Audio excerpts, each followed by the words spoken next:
for the city. What's up, folks? It's Smurf here, and we're doing another episode of Trustless Degens. That's the podcast where we talk about all sorts of things happening in cryptocurrency, Web3. Pretty much insert buzzword here. We're talking about them things. Got my host here with me. We got Bitfiend, man of the metaverse, man of few words, and our resident normie, the Infinite. Yeah. So yeah, before we jump into things today, just reading off we're going to be covering today. We're looking at Arbitrum yields. The Arbitrum airdrop happened over the last week. I think it's only been like a week now. So money was rained down on the Arbitrum ecosystem. We'll also be checking out a thread on the ETH Shanghai upgrade hard fork. So and what that means. Web3 games. We'll be looking at some Web3 games, and then we'll just be checking out some news articles that tickled our fancy throughout the week, because that's how we do it. Cool. Having covered that, before we dive into any of these topics, I'm gonna ask the boys. The Infinite looks like I think he's tired. I think he's about to go to bed. No, some stuff in my eyes. Yeah, he's gonna go to bed. How are you feeling about the market? How are you feeling? Lukewarm. I'm lukewarm in the sense that I thought it was going to be more apparent, like some real fails, like some real contagion, and it kind of didn't happen. So I'm kind of like, whoa. I don't know what that means. Oh man, that's got me squiggling on my seat when a normie says something like that. It shouldn't. I think it's a bad omen, that I'm kind of like, I don't know where we are, a little lost myself. True, that could mean the market top. It could be one of those situations. No, but I haven't been getting those like messages from like my parents and stuff being like, okay, so look, tell me a little about crypto, and like excuse me, where's this coming from? This is weird out here, man. All right, you're lukewarm. We'll take that. For Bitfiend, how are you feeling? I'm feeling pretty good. I was looking at the thing today, and the market. Sorry, the thing. That thing that it is looking. I was not expecting a market boom like today's. I wasn't expecting. So it was a surprise. Feel that, yeah. Likewise, I woke up and jumped into Degen land and only looked at some specific charts. And then I was like, oh, Smith is right. You have to check Ethereum. You should at least check Ethereum and Bitcoin. How are they doing today? Stop looking at Degen tokens. Just little micro caps. I mean, they still got millions of dollars invested in them, but and I was, like you, I was surprised. Wow, okay, we're up here. It's good because I held, because I was like, all right, I'm not gonna for some of these. I mean, I'm up on some of the. We enter these positions at 1,400 and stuff like that. So it's like, bro, it's really no need to close this early. Like, you just sit. But yeah, similar feelings. I don't know how to feel. I don't know how to feel right now.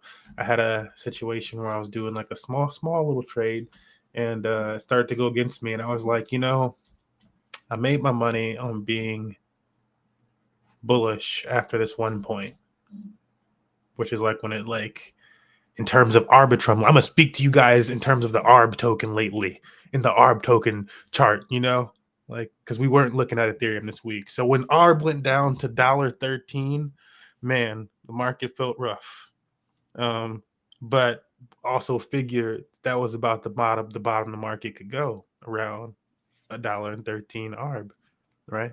In general, for the entire market, we're measuring this by ARB.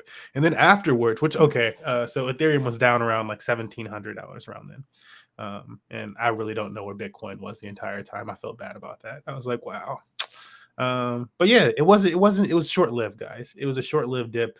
It's feeling really bullish, in my opinion. But I don't want to get too excited, especially not when we got normies telling me that they're starting to feel okay about things.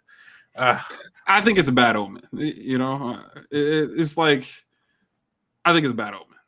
Yeah, I'm kind of upset you said that. You're like, you're kind of Jim Cramer here. Well, you haven't had a Jim situation yet, but you could be like, you could be worse. I don't know. It could be really bad when it finally goes in this direction. But I don't know. We'll see. Maybe he's just got the most level head in the group. So we'll find out shortly. I wanted to check out the market really quickly before we jump into anything Shanghai related. I feel like that's like a deeper jump down the crypto rabbit hole for this week. So did you already go over the ARB yields? Yeah. No, we're going out of order. No, okay, that's just the title. Cool. Yeah, that's just the title. Sorry, guys. Disrespecting. Yeah, disrespecting. Yeah, no. I figure if we cover the prices, just wanted to look at the market, top 10 tokens and stuff, see how they're doing on like CoinGecko to kind of jump into, solidify our feelings there for I can call Bitfiend and myself.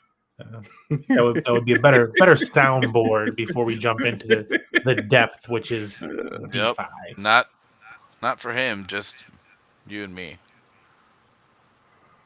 100. 100. 100. All right, so here we go.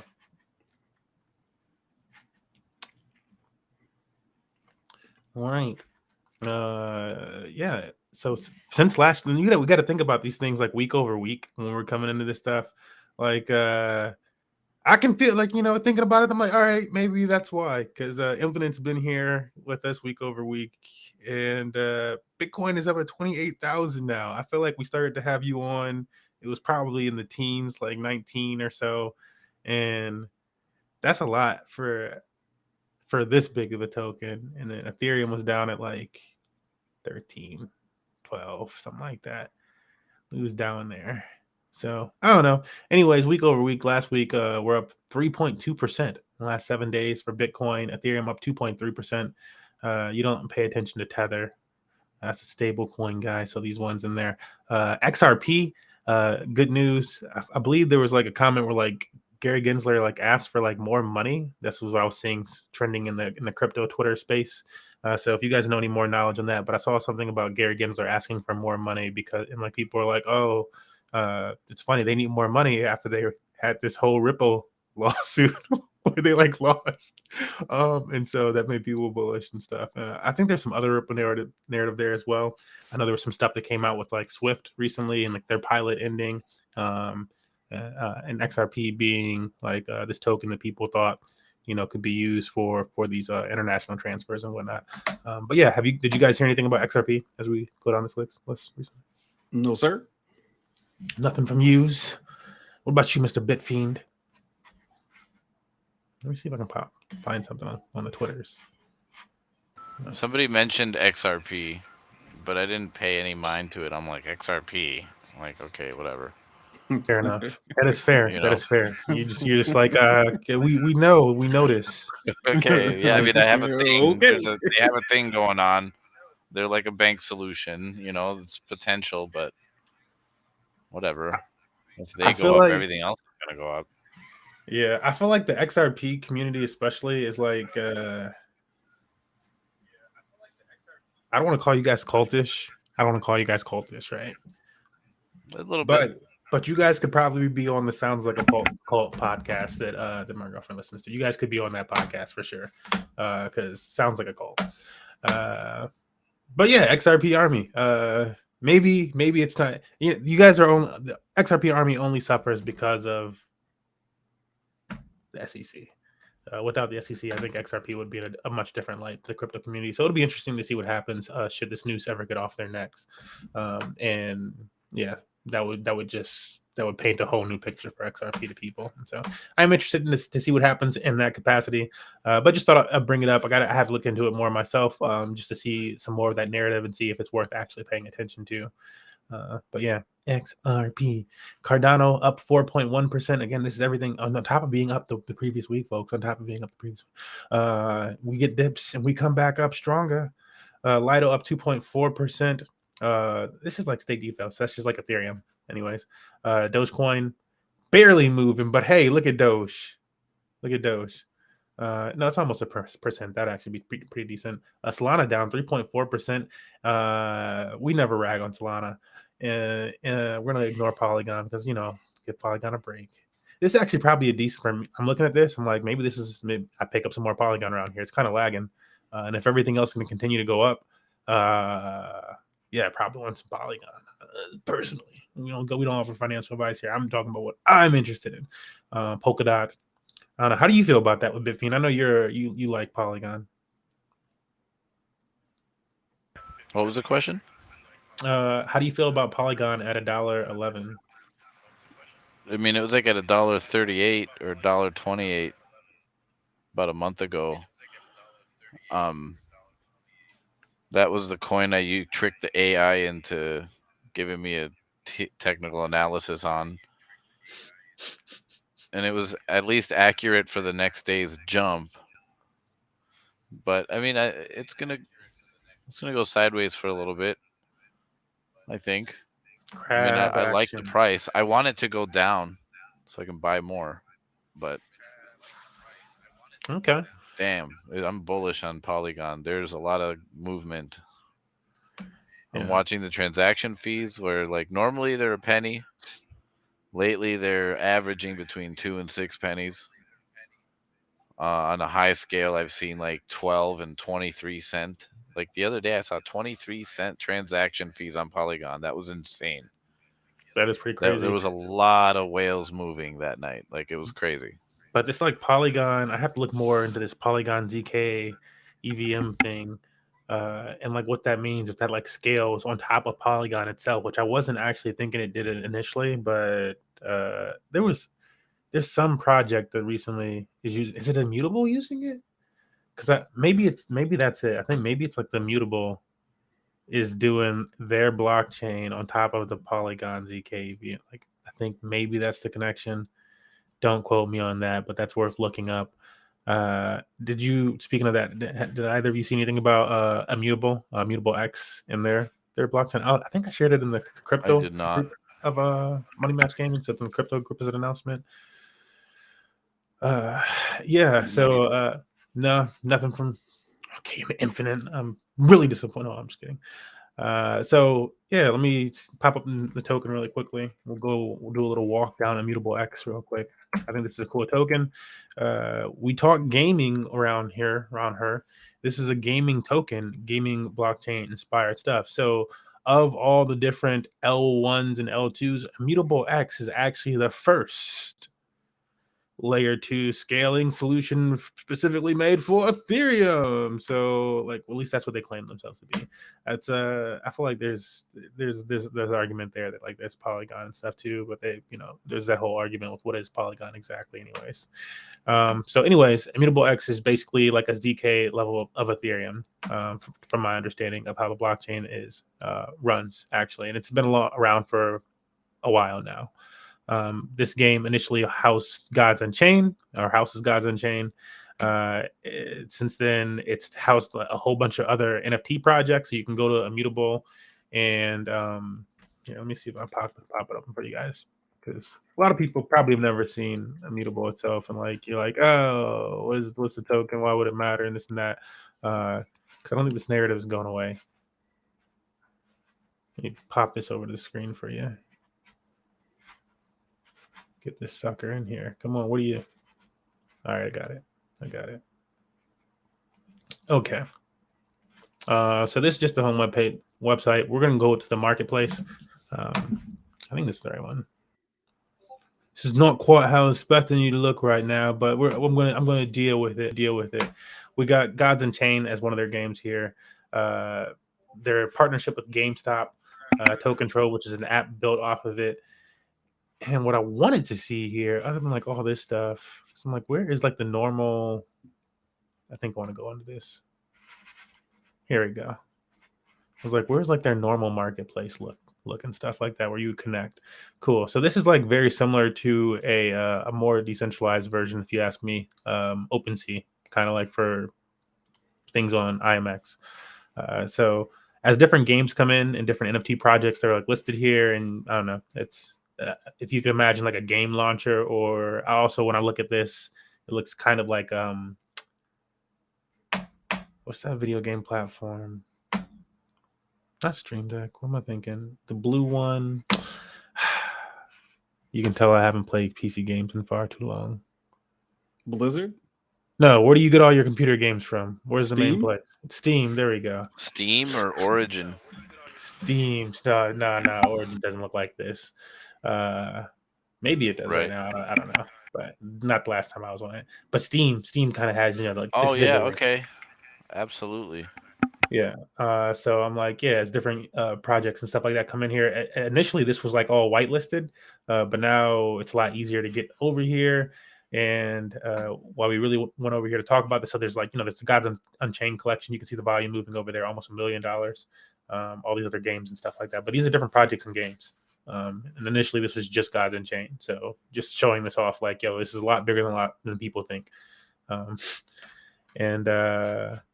Yeah, they're going to be having their own blockchain or using the IMX token in their own ZK blockchain. So I think that might make the token burn in some case, or just interested to see what that goes with the token and the fact that it would be used for fees and how the distribution of that might work out. So something worth paying attention to. This token's all-time high was somewhere around like $10, I think, in the bull run. Let's just go like a year. See if they even have that on the chart. Okay, like $8 or so, $7, $8. So we're way down here on it, but most tokens did that, and yeah, I think a lot of people were surprised by this one too, because I too got an airdrop from this, and it's like you had to spend I spent what did I spend, like $20? I spent like $20 on some Gods Unchained cards because I was really enjoying the game, and I was like, I really enjoy the game. What would I spend on like a cheap Nintendo Switch game that I really enjoyed? I'm like, I'd spend at least $20 to enjoy my and expect okay, I'm gonna play a decent. I'm playing it for years, so it's the best Nintendo Switch game that I've bought then. But I spent that was after playing it for a year, so I was like, all right, I'll spend $20 on the game, and I bought a few cards, and they gave me well over, even today it's that $20 times a lot of money. It's over $1,000 even today, and for $20, and that just happened to me with the Arbitrum airdrop. I spent $100 on a wallet. They gave me over $1,000 as of today. The amount of money they give you in crypto is kind of crazy. So while I was talking about that, I don't know that there's probably there's not going to be an airdrop for the IMX thing, but this is an interesting chain. If you missed the Arbitrum airdrop, and you somebody asked me this on Reddit recently, they're like, yeah, how is a way, how can you not miss any other airdrops? And it's the answer is I feel like not fading these narratives when you hear them.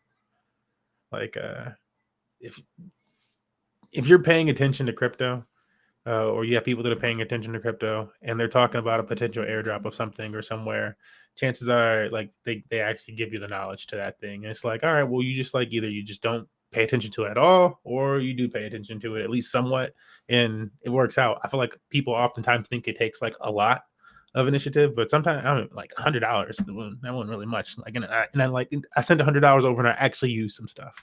It was the stuff that everybody was talking about using. So it's all right, I'll actually use it and learn it. Okay, whatever. If it goes away, it's $100. But it'd be the best video game that you could have bought in the last 2-3 months. It had paid for your entire year worth of video games, for doing something financial related. That's not a bad trade-off, guys, is all I'm saying. It's not financial advice or anything. But yeah, don't fade those narratives if you want to catch things like this. Would be my response to that person. The narrative that people are currently talking about are ZK Sync. So another ZK chain similar to IMX, where the fees are super, super low. That's why this is great for blockchain games and NFT projects and stuff. It's super, super low. And it's all based on Ethereum. And then the other one, other than ZK Sync, is ZK Scroll. And so ZK Sync recently launched their mainnet, and so you can bridge over there from Ethereum. They haven't launched the token yet, but Arbitrum didn't launch their token for a while, It took a while. It was probably like 4 or 5 months. I don't know, something like that. Before like the token came out. So it's not like an instant game. It's like you enjoy your time over there. If there's stuff that like, learn about stuff that's launching over here. There's not a lot to begin with, so it's not as overwhelming at first. And if you do pay attention, you become one of the gigachads of that blockchain that knows everything that's happening in that blockchain because you were early enough and you like understand what they're trying to connect to, at least when they're trying to connect to something. Everybody who's on Arbitrum early understands that everything on Arbitrum, the ecosystem, was trying to connect to GLP and GMX, this big DEX like the Uniswap of Arbitrum. And then, Uniswap came up, but like everybody's not like, you use Uniswap because you use it to trade tokens. Use GMX because you want a different method of like real yield to come into your protocol. And yes, Uniswap and DEXs do that too, but like, why not add on top of that? And why not add this other equation into it, which is taking advantage of people's greed, quite honestly. When people want to do leverage trading and, whatever. So why not start to wrap that stuff into more yield for yourself? And so thus GLP was born, the Powerpuff Girls. Alrighty. Long story. What was your takeaway? If you could take me, yeah, I'll definitely give it. Just you got some weird cadence going on, brother. That basically, hey man, if you want to take opportunities and you want to find opportunities in the space, it's be in the space. Mm-hmm. It's not really that complicated, especially if you get out on the ground floor. There'll be less to explore, less white noise, if you will, and you'll be able to kind of sift through the information in a much more reasonable way. And like you keep saying, hey, they'll tell you what you need to get these things. And if you're in the system, you'll know what's going on and the general plans of everything, and you'll find the way. Honey. And then I guess I should add the last part, which is, half the time to get the airdrops and all those different types of things, it's not a huge investment. And usually you're 10xing what you do typically spend, unless you're some giant dude who's dropping big bags, but you most of the time make the money back, especially if you catch some airdrops. So 100%. I think that's a good way of putting that, especially.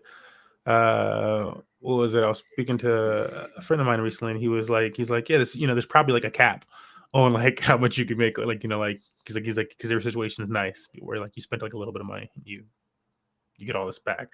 But if I were to have spent like you were saying, I think the cap for this airdrop was around like at its max, people were getting like around $20,000 or something like that if you got like the max airdrop. It's nice, right? It's nice. Most people was like nice. But then there's people on crypto Twitter that are like, that's not even like a big deal. Like, it's not like life changing, this and that. And like, people are in there checking. I'm like, yo, like it's a decent amount of money, fam. Like, everybody's gonna be happy to get 20,000. Did you go off to the races though? Because that was my question. I was curious if I was curious if you went to the races, man. I mean, I've sold at different points, so I'm still holding some ARB tokens. But I also, oh my goodness, let me just in a second see that. But yeah, I sold some of my ARB tokens, still holding some. Have been checking out the leverage trading on it and stuff, which I've shared some, like the Trustless Degen thing. So some on the Trustless Degen wallet with MUX, which I really like their exchange, actually. Checking it out. It's really cool compared to a lot of other exchanges I'm finding. And it's an aggregator DEX. So it's like GMX and gains for people to like know these, but it aggregates them all underneath this one. And actually, I think you can still claim their airdrop if you like trade enough money on it. And if you're like trading with leverage, it's really not that much. It's like I was using like $10 trades, and they're like, actually, you got it. Like, oh, that doesn't feel like that should have happened. But all right, thank you for the $8.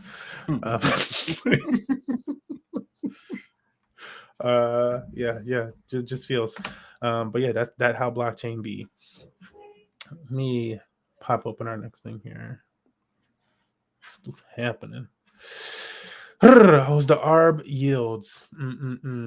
I'd like to add that you definitely won't find the opportunities if you're not there. 100. I don't know if the opportunities I've had, well, there's a lot of connections I've made, so it's hard to gauge. But the opportunities I've found in Decentraland over the last month or week are pretty nice. I don't know if it's comparative to some of the things you guys have been posting about, but that's just, like I said, if you're not there, you're not going to get it. 100%. I'm like, I think it's definitely comparative because it's just these opportunities exist all over crypto, like wherever, like you could. They're everywhere. You can't be there. You can't be there for all of them. That's the thing about it. Yeah, 100%. There's people that are catching NFT opportunities, and it's just because they're so into NFTs. There's people that are like, I'm into DeFi and just tokens, and which spreads across tokens in general. So like, I like to use an application that'll earn me some yield. But in general, a lot of these applications are actually what spawn a lot of the tokens in general, which people are speculating on. So you can just earn the token anyways. You're making it's like a double win when you like actually use the applications typically. There's just the normal. I like Bitcoin, Ethereum because of what they do. There's so many different angles. Crypto. There's the gaming side of things. There's the metaverse, a specific side of things. I would say specific because I'm like it spreads into games, but yeah. Like as Bitcoin was saying, there's just so many different angles you can take this from. Take it in little by little. You can't learn it all in one day. All right, moving into our ARB yield section. So this is actually some live research. We're doing some live research, and sometimes people ask me questions like, how would you find some yields? This is one of the ways you could find yield. You could go about it other ways. You could literally just like skim like Twitter and stuff, because not everything is going to be on DeFi Llama. Let me make that known. Everything is not going to be on DeFi Llama. You have to like submit the project to DeFi Llama and stuff like that, and they work with everybody to get up there, but everybody's not on DeFi Llama. So there you go.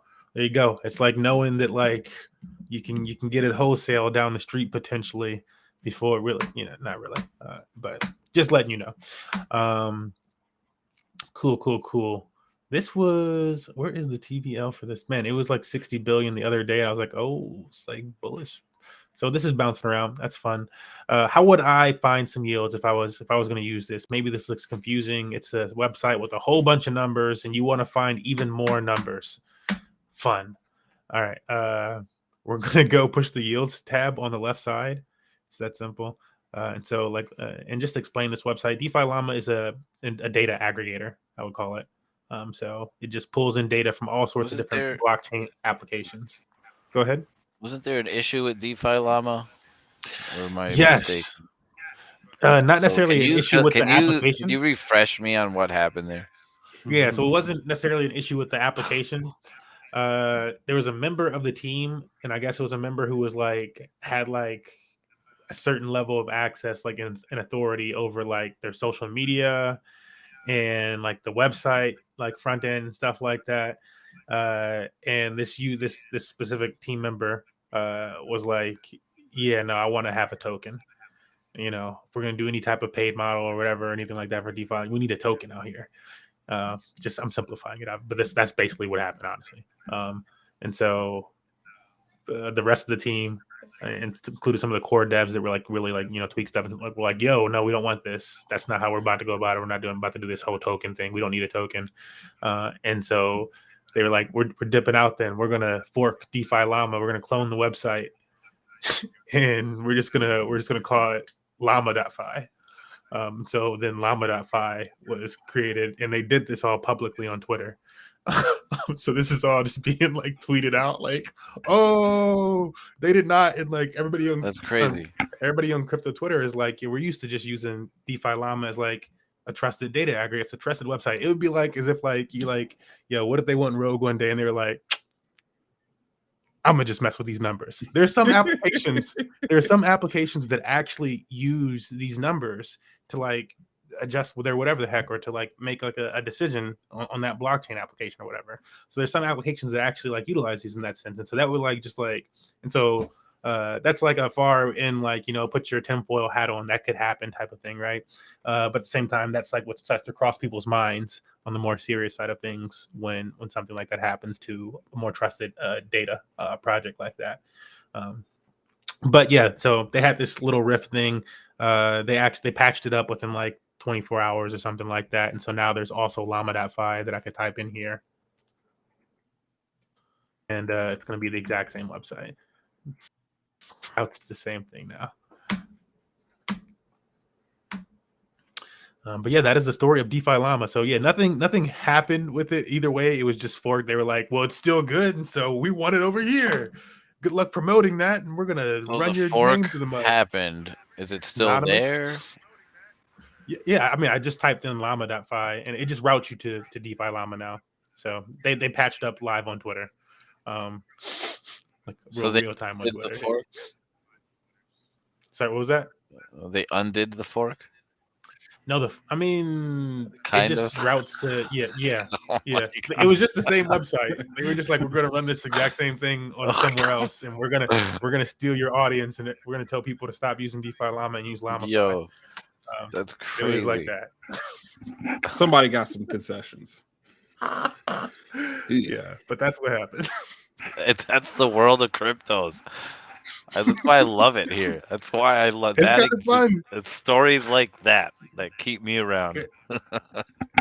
I think it's fun because it's like a very transparent. This would be like, in comparison to things happening in like the real world, this would be like almost like some government level, like, or like city government level, like political like drama.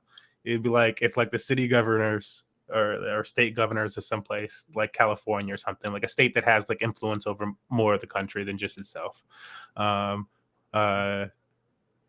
they just like start to have like this petty beef. Like it was like, yeah, nah, Cindy, we're not making those turtlenecks this year. Like nobody likes them. And it was like, really, like on like that level of like, well, we don't want that money to come from this way. Like, yeah, so interesting. Anyways, this is DeFi Llama.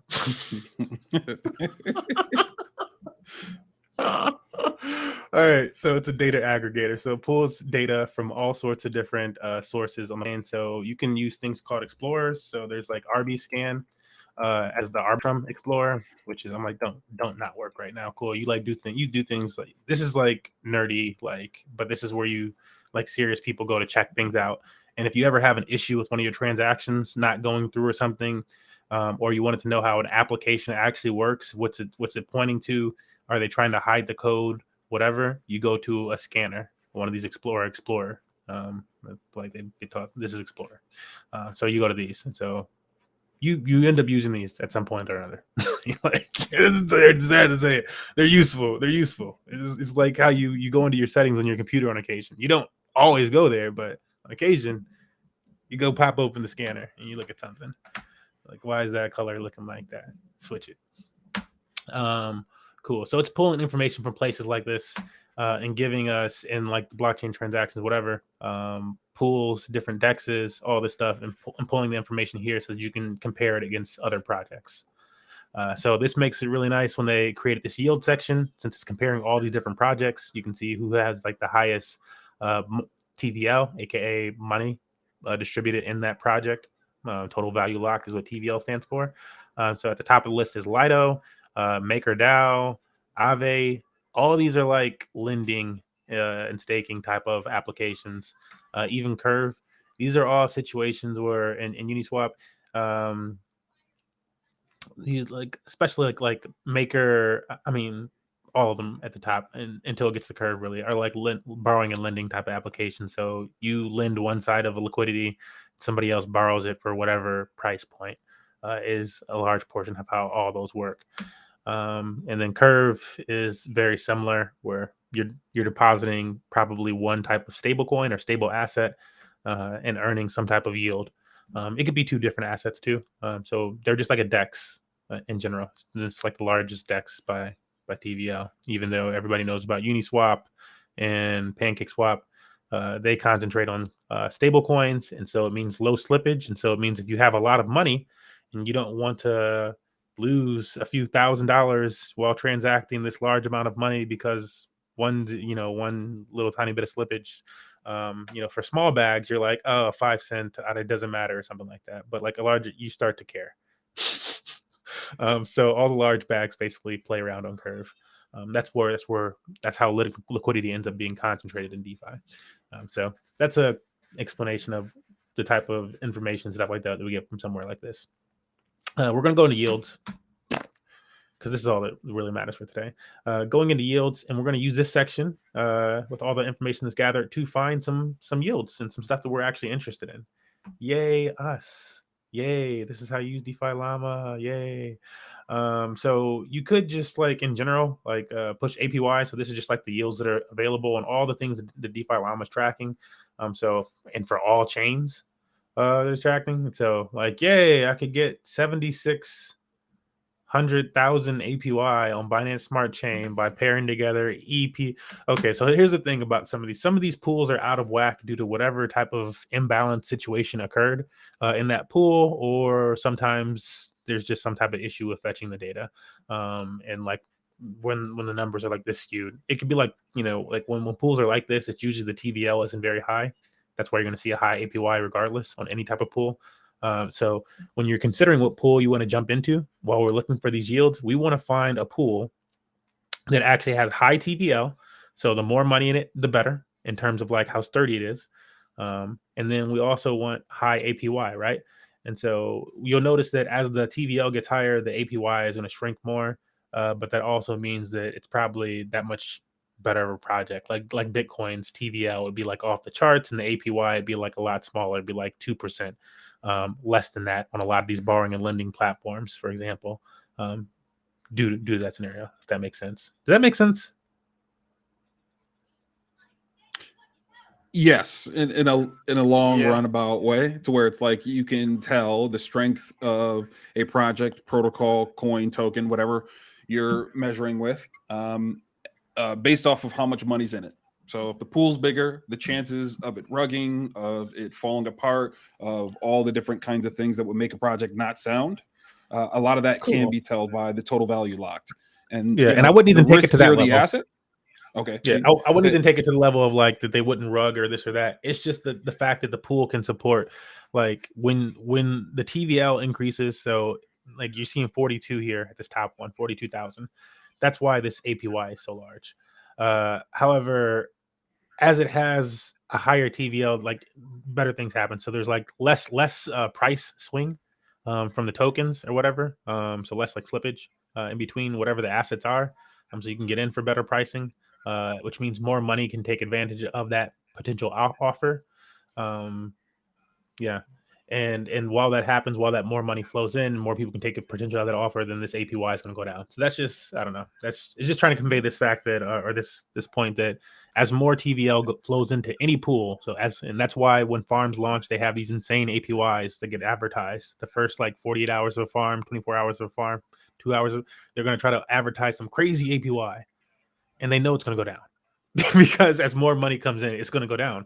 That's just kind of how it works. They can only emit so many tokens unless they want to suffer from hyperinflation, and that's how that's why like DeFi teaches you inflation like better than anything else. People in DeFi definitely understand inflation. Like people that didn't understand, like you do DeFi and you're like, nope, I totally understand, because you need something else to lock these things up. And America has businesses and banks and bonds and all these different things to lock up our these dollars.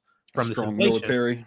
Yeah, all sorts of things. Yeah, we have all these different things we throw the money into to lock it up so that it doesn't just like poof. Yeah, well, like you're saying poof, but like like end up in circulation. It was what we would call it in crypto.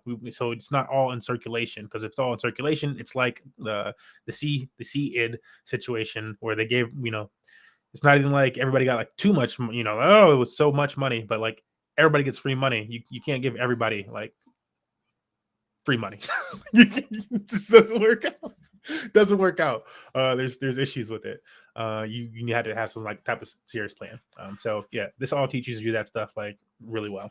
Anyways, that's how APY and TVL works for these. So we're going to be looking for something with a high TVL or decently high TVL. 40,000 isn't horror. I mean, like if you're going to be a complete degen, but you know, 100,000, 200,000. Once you start seeing it, if you find something with over $1 million in it in TVL, and it's assets you like, and the APY is high, something is going good here. Something is nice. Something is nice. If it works out for that's how you know when things are working out for you. The TVL is high. The APY is still attractive to you. You're golden. You're golden, and you like the assets that you're farming it with. So you like don't use assets that you don't like. And that's the thing that makes DeFi like really easy, and why we're checking out ARB today. So specifically to the Arbitrum airdrop, we're going to say we like ARB token, and we were given free ARB. Cool. Now, what do you do with your ARB? You could just sit on it and speculate, or you could use it like you use DeFi tokens, which is you're able to supply them as liquidity or stake them somewhere, help take them out of circulation in some sense, so mitigate that inflation risk and utilize them in the ecosystem. You become like a money maker or a market maker, excuse me, an automated market maker. That's what these dexes are. So you become a market maker with your liquidity and earn fees from it. And so that's what we're looking for today as a fun explanation of all that stuff. I'm gonna let's see. So we have this here. Obviously, we still want a high APY. How are we going to sort this? We could go right to the token we want, actually. And I don't even know that there's going to be a whole lot of different options for ARB. But you can type the token in. And so now we're only getting things that are mixed with ARB and XGAL. We probably want like ARB and ETH. We could even type in ARB and ETH if we wanted to. But now it's going to give me all the ARB ones. Ooh, look at that. ARB ETH on Sushi. Super high APY. Over 1,000, 10,000. It's a good thing I've been researching these so I can explain those weird TV or APY situations.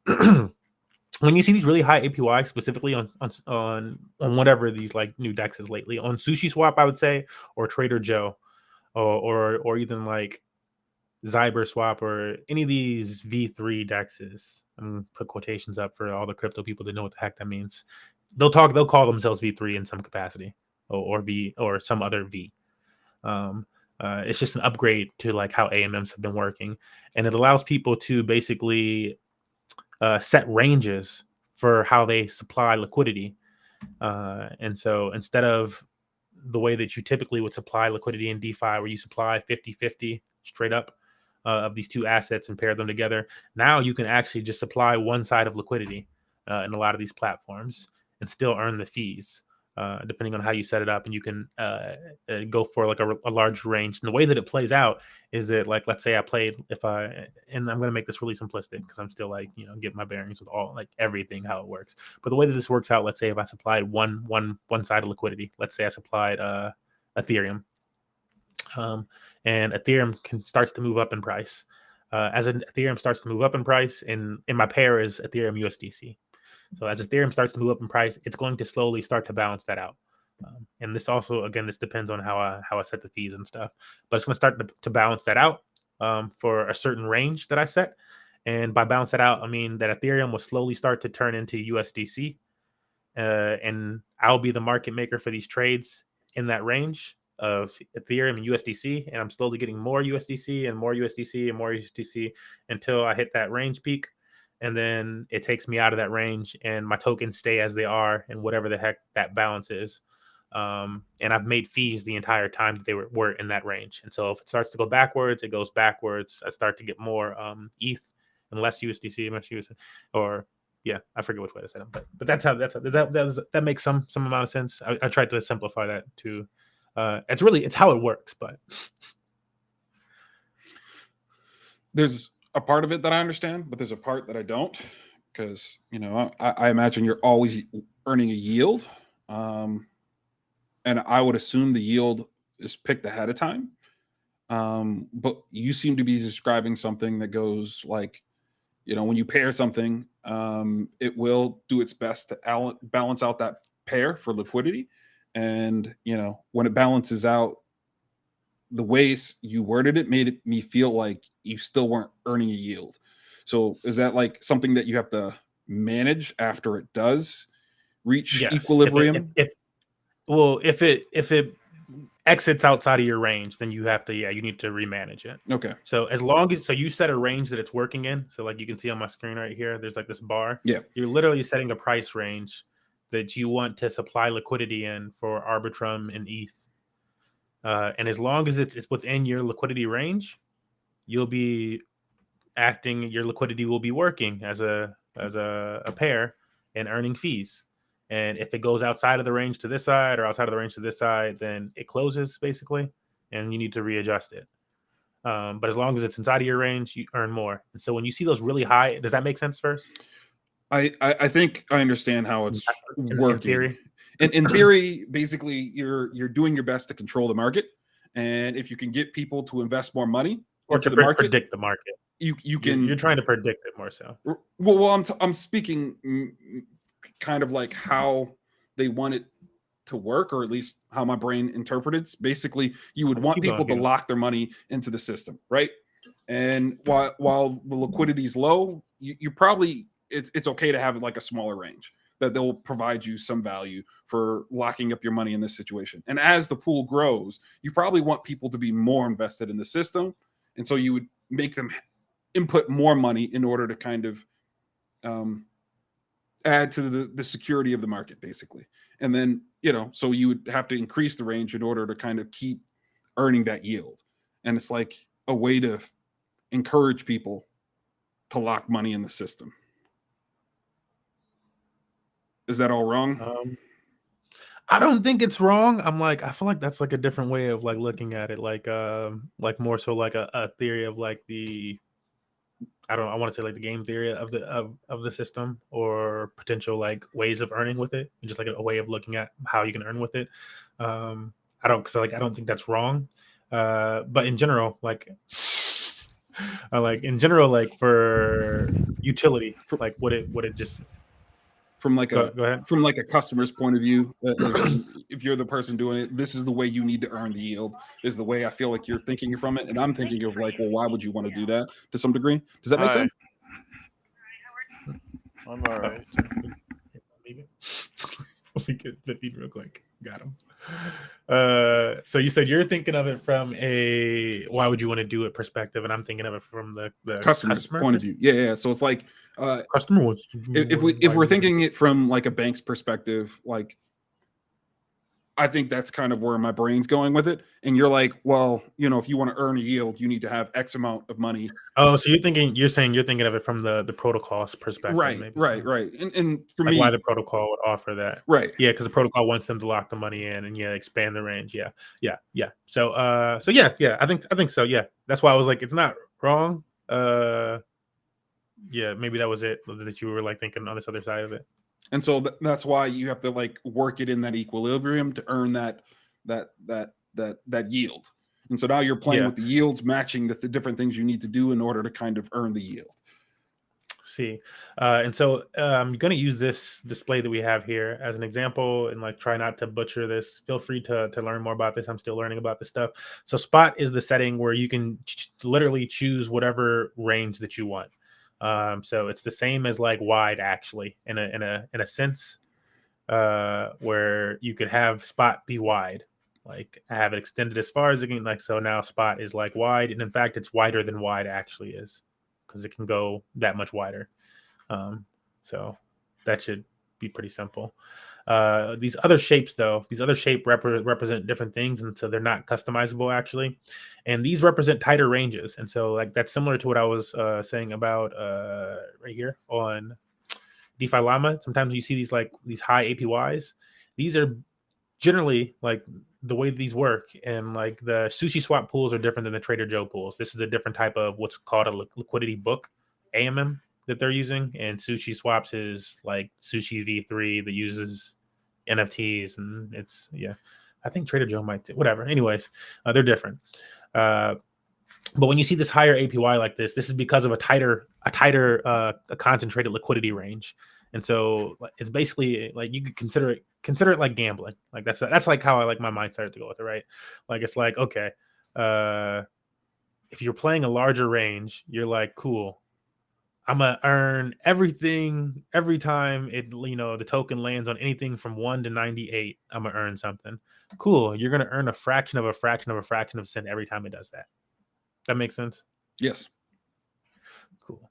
All right. So how do you earn more at the casino? If you're going to use a gambling kind of scenario, it's like, okay, we're playing roulette.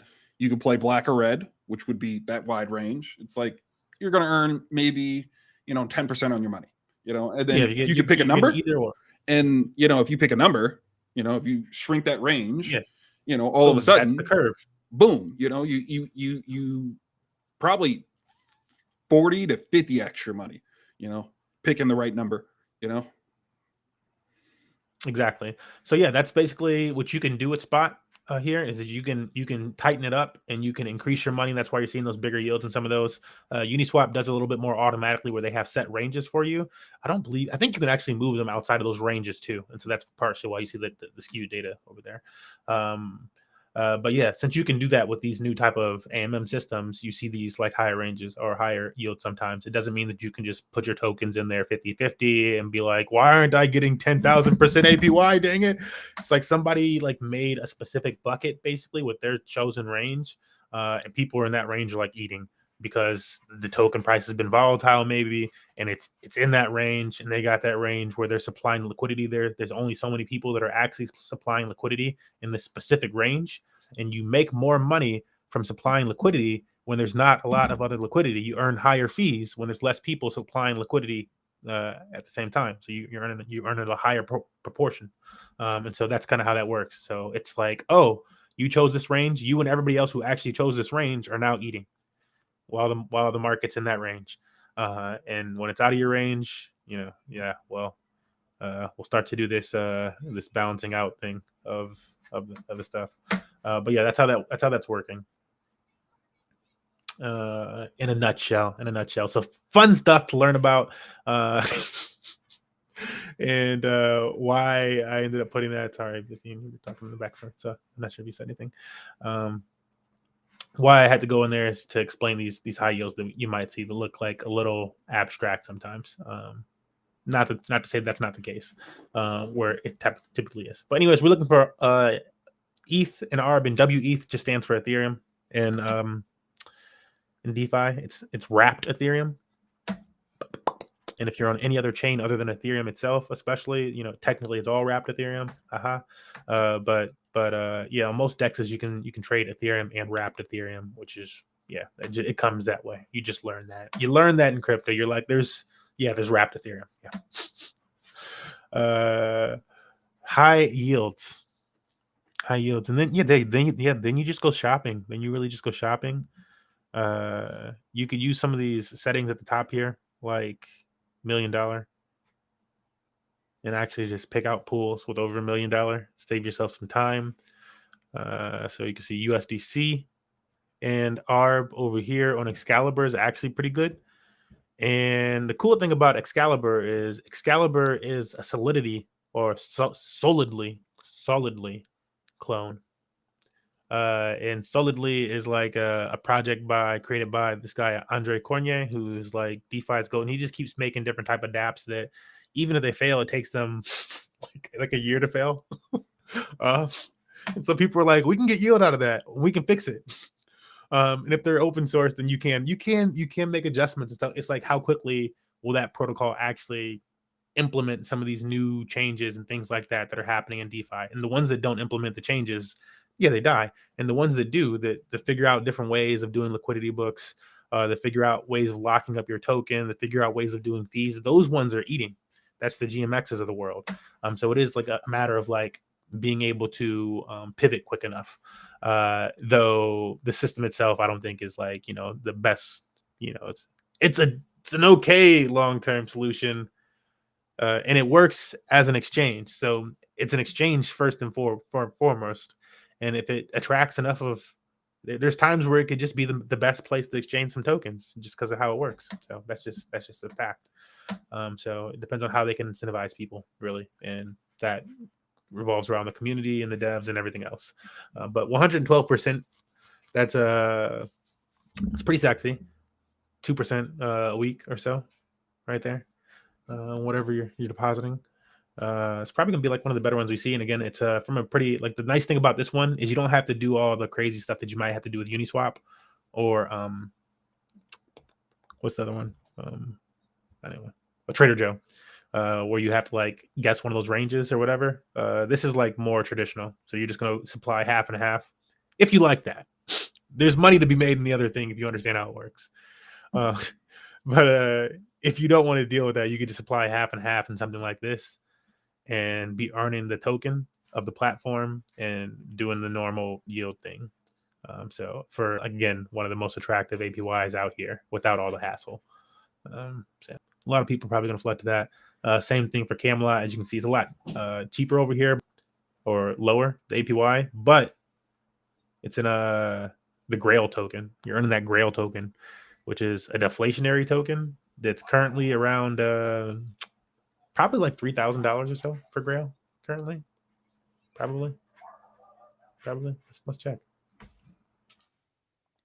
I don't know. Let me ask your opinion, Infinite. What would you like if you were looking at what do you think for APYs? And I know you don't know like too much about the projects, but what would be just like your normie insight be for something like this? When you're looking at these APYs, what do you think? And maybe even taking in some of what I said like earlier as far as the TVL and the APY, if that wasn't already like knowledge, common knowledge, what would you think for how to navigate this and find something? I would say about 80% of my projects would be the simple pairs that I would pick as far as yields are concerned. And then I would spend maybe 20 to 15% of the things I was doing. And wait, can we, what do you mean by, what is a simple pair? So you mentioned like the Excalibur one, where it looks like ARB and USDC are the pair. And so the easier way of doing like the old school way of like just the 50-50. You don't have to, you could still just do the whatchamacallit wide over here, and that's pretty much the same thing in this new format. It's still a little confusing because I'm still like, my head's still like, yeah, it's more to process and be like, do I really versus just getting the tokens? I'm gonna deposit these tokens are coming to me. Right. Thank you. Now I can because it's like, like I can understand the sentiment of kind of like what it feels like they're trying to do and why that's significant and why it's cool. Because I mean that's capital efficient. Well, it's some of that, and some of it's like, spreading out the value, in my opinion, a little bit. If I understand it this way, because it's like we're talking about it now, and I'm like, that's kind of like a hard concept to understand. Liquidity in itself is kind of like this weird thing to where it makes sense, but you're still kind of like, It's very much like what I say. That is the answer. It's to improve, and your response was actually part like I'm like I wouldn't say that's not capital efficiency. It's to improve capital efficiency, and by that I mean like if you had $100 by using something like this, these like type of buckets and like this type of way of doing liquidity, you can like deepen that, so you can make it more efficient. Whereas previously, maybe you suffer from some slippage or some permanent loss on this side or that side as trades are happening. In this case, it's just made more efficient by choosing these very concentrated liquidity ranges instead of just being.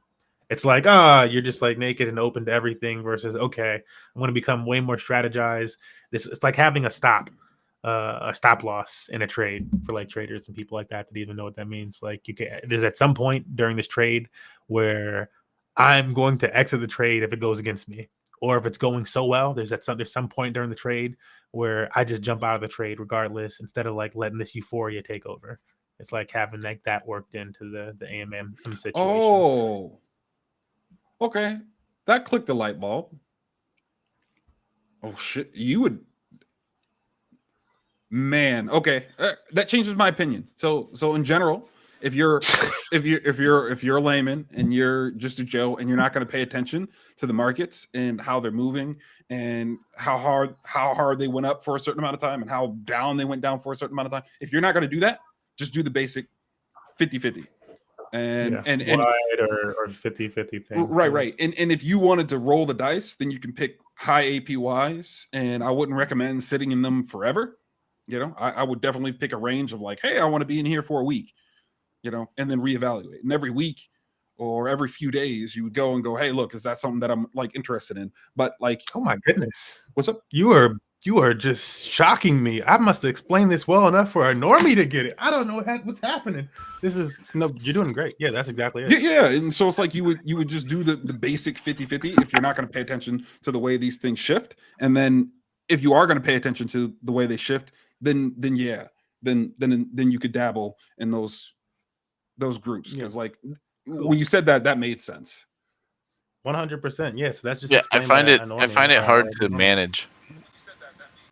You know what I mean? Like, I find it really difficult to manage these, and it's just probably because it has a lot to do with my lifestyle too, where I'll easily forget for a week, 2 weeks, and then suddenly that pair is not a pair anymore.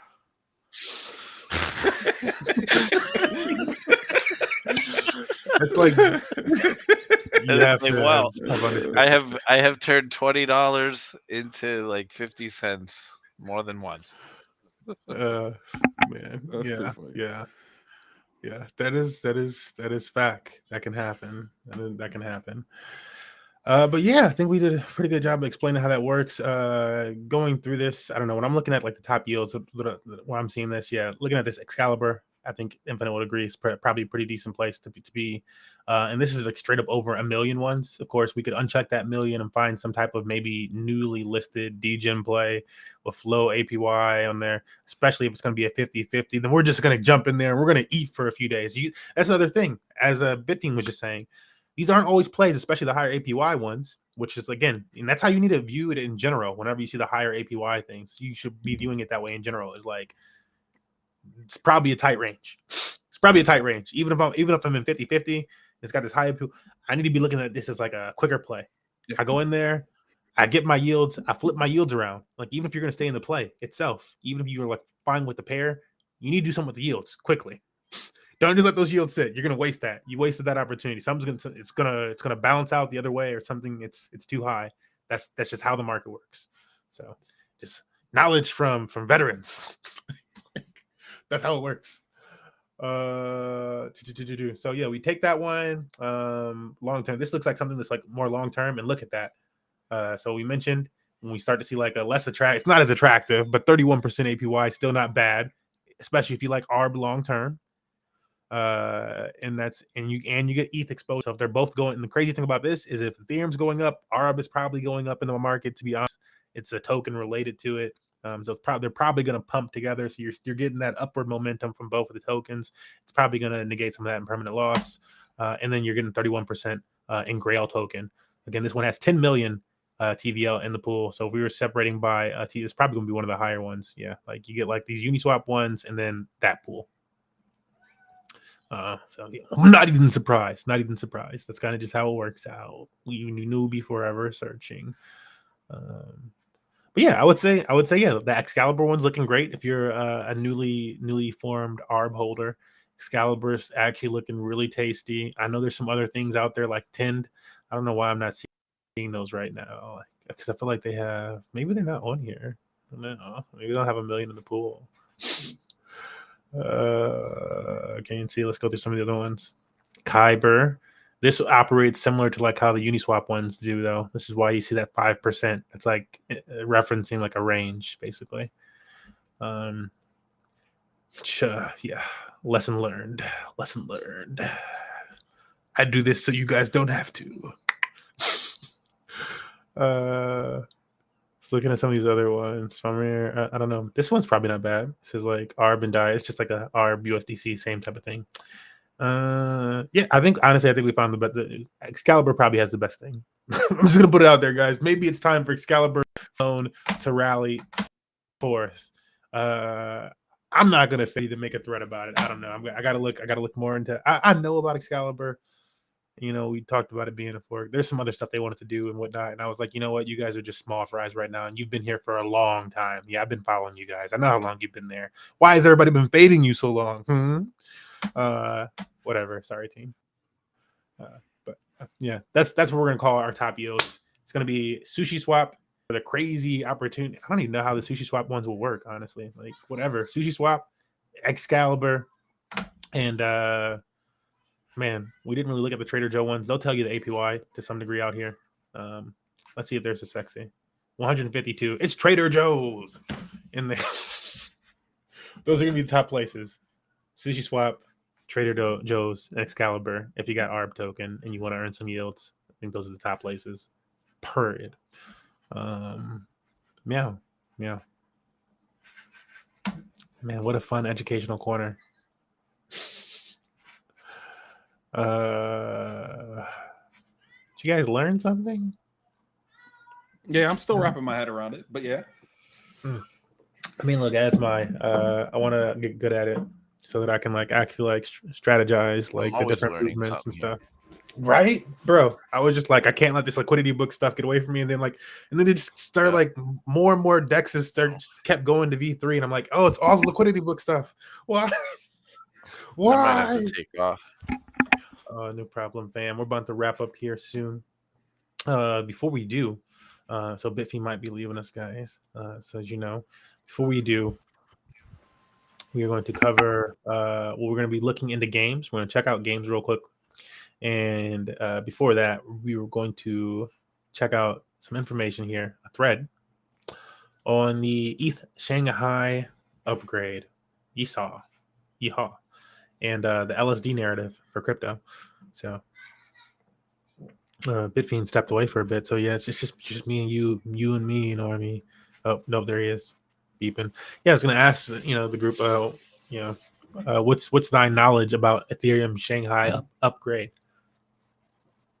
And said LSD narrative if with that upgrade. We talked about it so much, but I actually don't remember. And shame on me. I had a little bit of hiccup, but I'm still here. No problem, Ramon.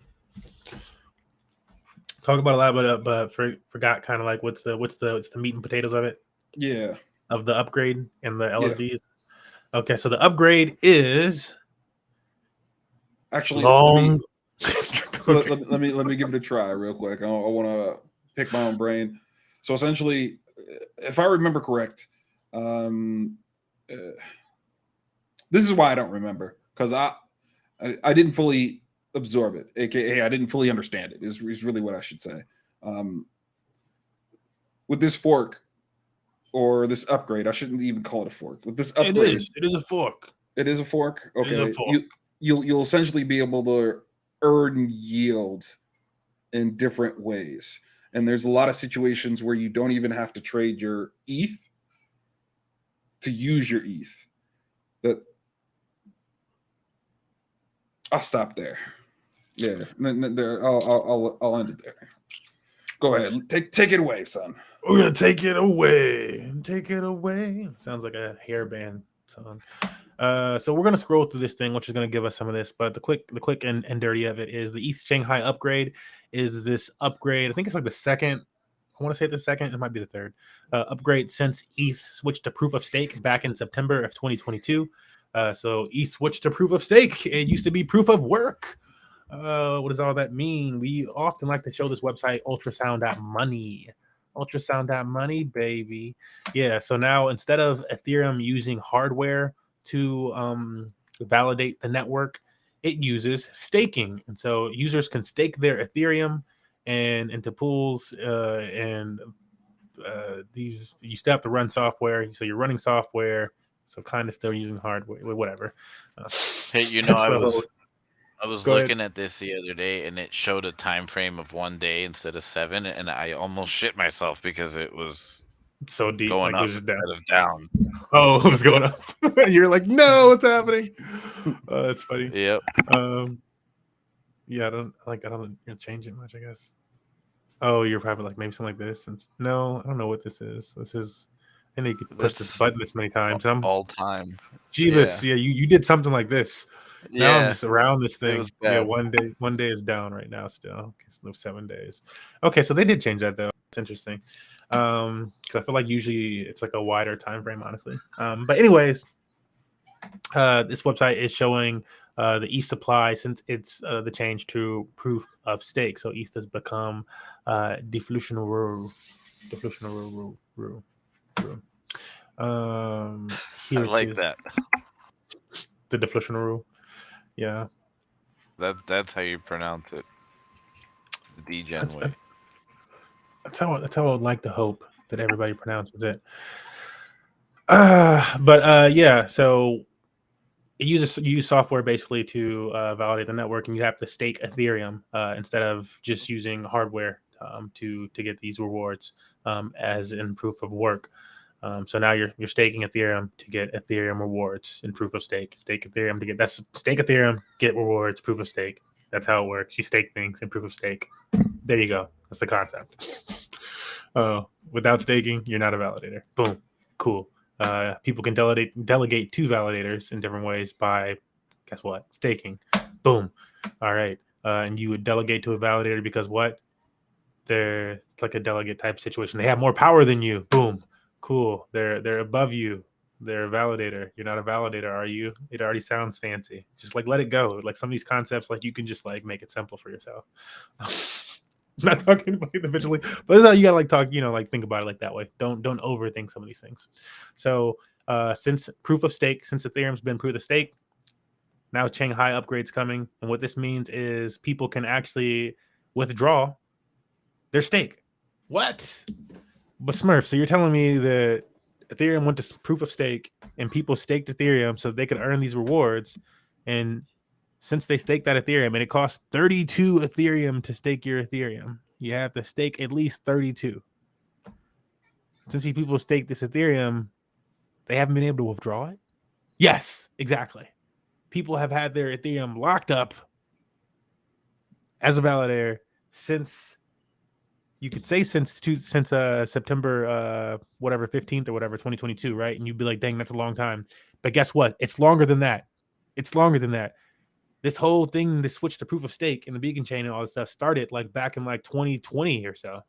It's like been a long time. That's like when like all the NFT like people, all the hate and stuff like that came, and they were like, oh, Ethereum is like expensive. And it's like you know what? When is your computer going to work on that? Because they are already actually working on it. You're complaining about it. People are already staking their Ethereum, giving up the ability to withdraw it. While other folks were cramming on Ethereum about like, oh, they need to fix this. They're already delegating money to fix the problem. They were actually already doing it for years while all this hate's coming and stuff like that. And so now we made that switch at the end of last year, but it had already been happening for over a year, like 2 years, while people didn't like a year before people even knew. And then they started complaining a year into it, which is crazy. It's crazy to think about the timeline. But go ahead and teach them about Shanghai upgrades, right? Back then. So now with the Shanghai upgrade in proof of stake, things are, we're 100% or times less on Ethereum transactions and stuff like that. Everything's on proof of stake. And now you can finally withdraw your Ethereum that you staked if you staked 32 Ethereum and your rewards. Your rewards have been locked up.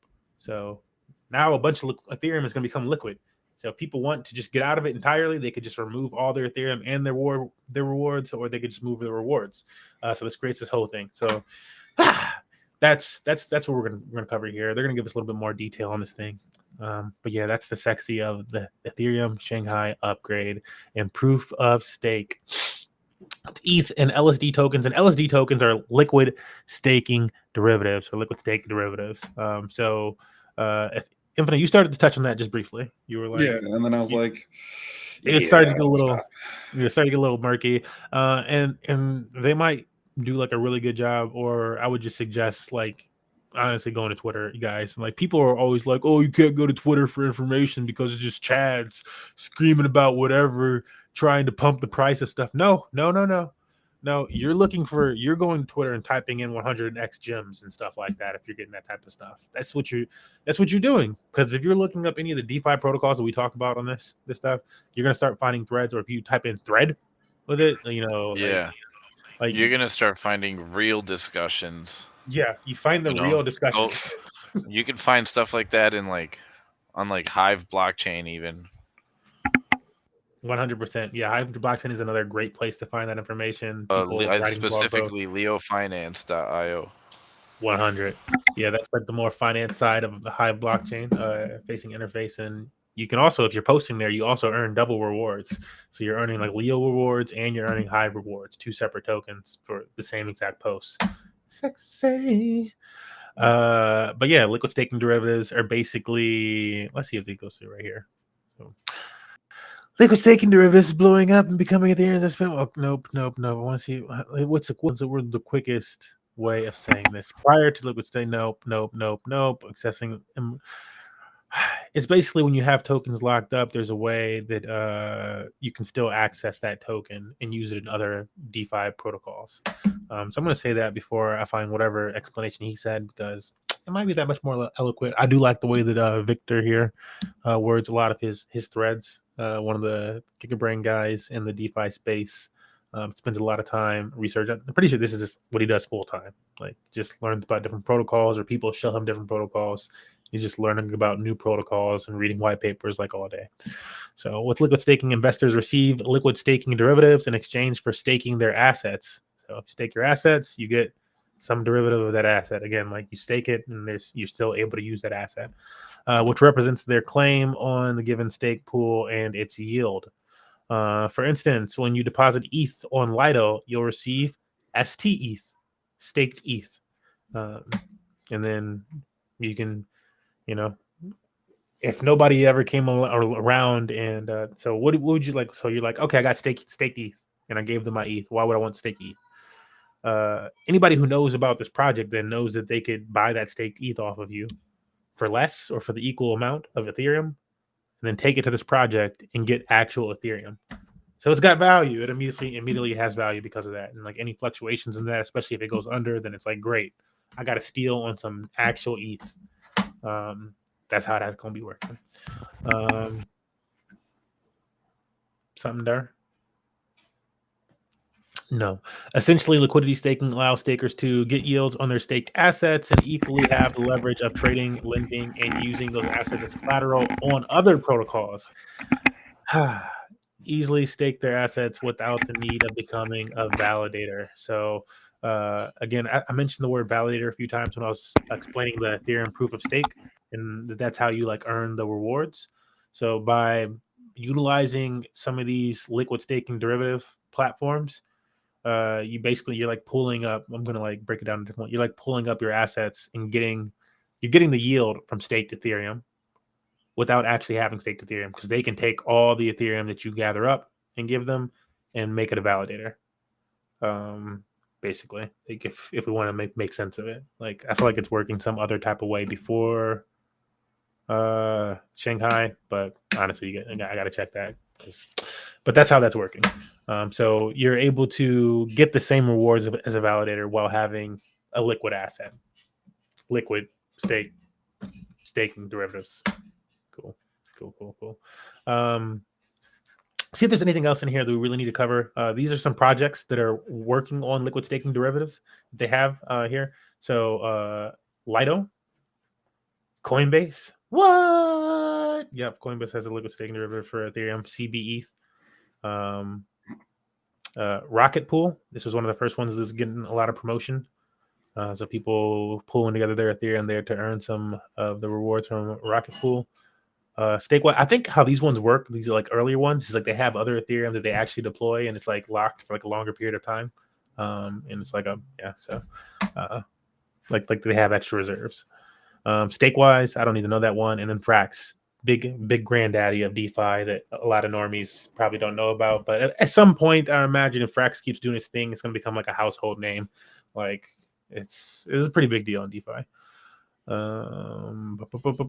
Anything else in here that we really want to get into, because we pretty much chop this thing down, but I would always suggest going to threads on Twitter and reading through some type of stuff like this. Even if you're just going to give like a skim through stuff, you're going to learn way more, or maybe something catches your eye and you really want to learn more about that thing. It's the way to learn more about crypto. And again, like it's getting, you got to get past the noise. Don't type. You're not searching for next coin to whatever to go, give me these type of yields. That's not how you find it.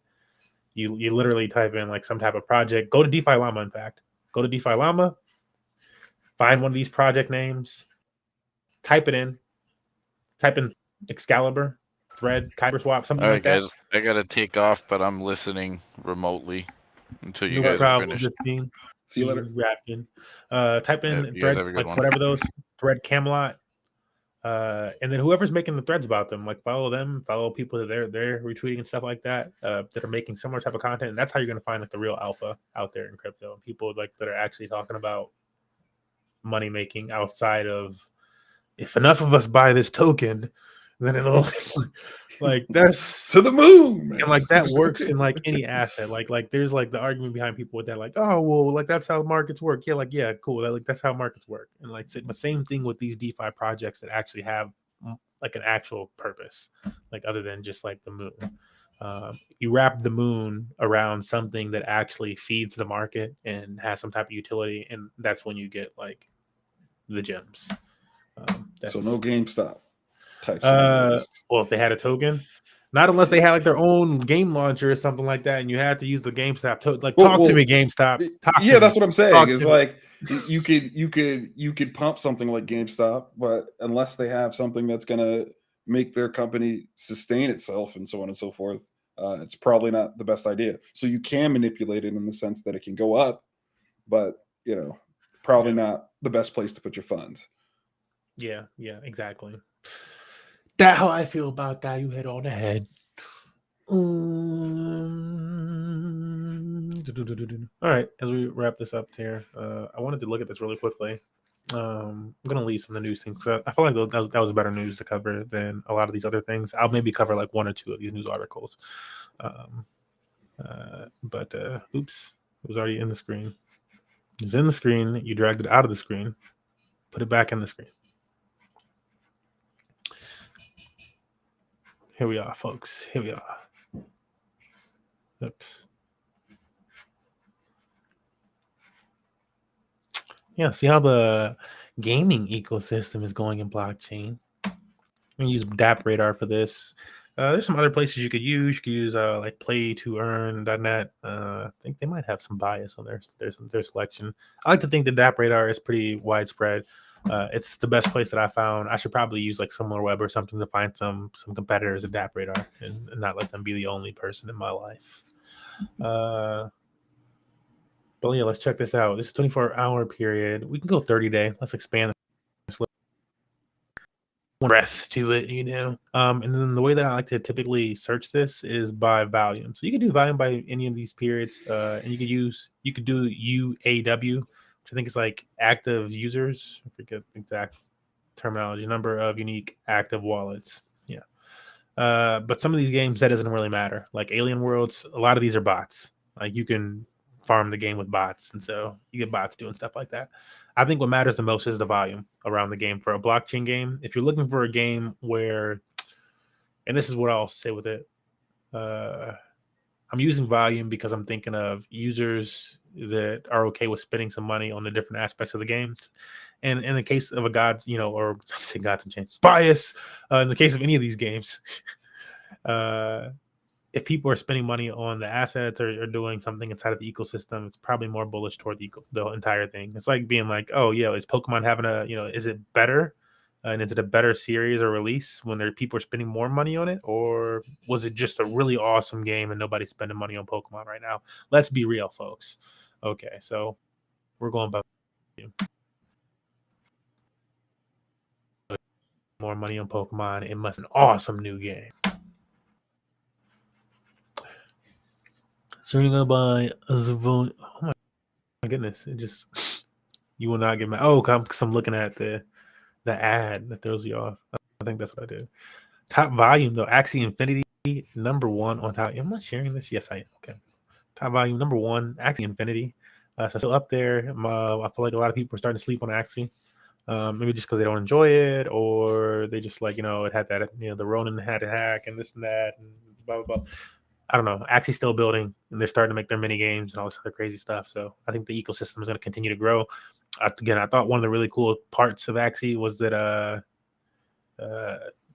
I forgot what somebody called it. There's a name to when your NFTs follow you around websites. Like people will display your specific NFTs when you go to a Web3 website, which I think is really cool, and is probably going to be something that catches on in like marketing and stuff like that in the future. If you go to a certain website and they give you like, because it's very Web3 and metaversey, that you go to a certain website and they're like, here's your equipment, like they just throw it on you.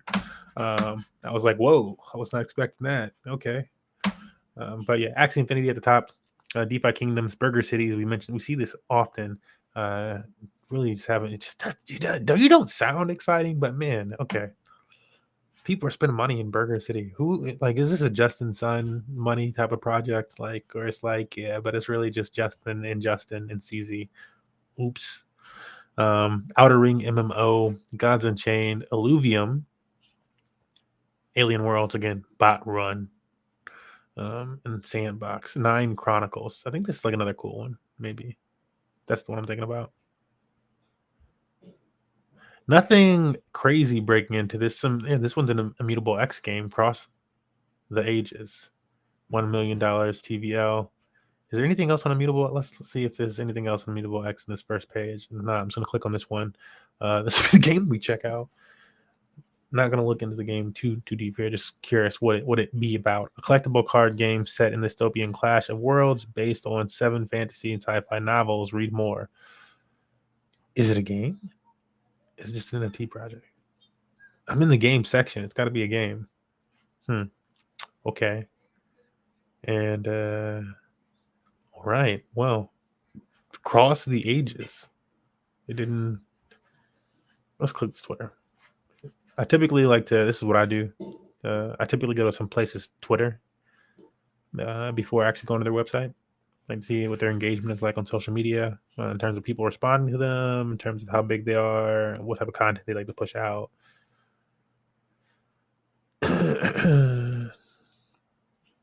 Like, looks like you care, because that looks great. Right, for today, notification, event in May. This all looks great. Ending tomorrow. Is their game like actually out though? I feel like not seeing any gameplay or specific cards or anything. It just feels a lot like this could be a situation where we're just waiting for it to actually launch. Yeah.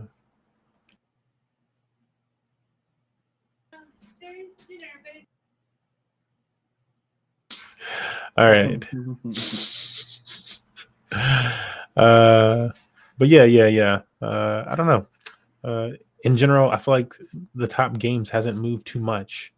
I'm going to be looking for some more IMX ones, but a time where I'm starting to see like some random ones appear in my feed that probably aren't going to make this thing by the top volume. The top games are pretty much solidified. And that's kind of why I like to show this. I was speaking to somebody the other day who's like, I didn't know that there were Web3 games that were actually have money and like were actually good. I'm like, yeah. Some of them are actually like games. Illuvium's a game. Gods Unchained is a game. And he like lit the Gods Unchained and he's like, oh, it's like Hearthstone on the blockchain. I'm like, yeah, that's it. That's pretty much it. Own your cards. But yeah, worth keeping up with, especially if you're a gamer. Now's not the time to look down, I don't think. I'm only gonna share like one article because I thought it was kind of funny. I'll list off some of the other ones. Some of the other articles we're gonna share today. I'm gonna cut this a little bit. SEC Chair Gensler: existing rules regulate cryptocurrency legislation is unnecessary. I thought that was wild. That even as I started to read through the article, the actual words of the Gens man were varying or weren't specifically as that reads. That title reads, but the fact that, and I didn't get to go through the whole thing, so it could totally just be a press. But the fact that would even come out as like the headline for someone, I'm like, I don't know, man. I really hope you didn't say anything like that. Come on, bro. Don't disappoint me to read the rest of this. Other than that, Binance in legal issues with Binance US undergoing some allegations about like mismanagement of funds and CZ having multiple wallets and what have yous. So might be some fallout there. I guess Binance how big is Binance US compared to Binance? I don't know. Like honestly, when Binance US got created, I stopped using Binance. I was like, oh, y'all gonna do this to me. You know what? I'm gonna take this as a note to just go harder in the blockchain. I will go on chain. And I did. And I went on chain and like I never looked back. It's been great. Like the things never close. You never have an issue about like I can't say never. Sometimes something crazy happens. But things are open 24. It's New York. It's New York in finance. You know what I'm saying? Swift unveils their results of blockchain pilot. There's another article titled, so we talked about that before. Swift banking system using blockchain technology. Well, Infinite, what do you think the results that they found were? What do you think that Swift found out? What do you think about the results? Yeah. I don't know. Come on, you gotta give this. I mean, I don't know. Like, all right, I'm Swift. Like, put yourself in some shoes. You're Swift. You're gonna use blockchain. You can run a pilot. You know, you just gotta choose. You gotta choose. Now you make up some fictitious. Like, what's the results? I would simply say they probably realized, hey, this actually is pretty efficient. That is actually the results. Yes. Oh my goodness. None of us saw it coming. That was about it. It's like, this is it's faster. You know, it's like if you have a computer, and you're like, oh yeah, it's cool to have this hard drive, and then they come out with the SSD, and you're like, oh, it works like that, and like, yeah, it works like that, and everybody's like, we don't need those SSDs.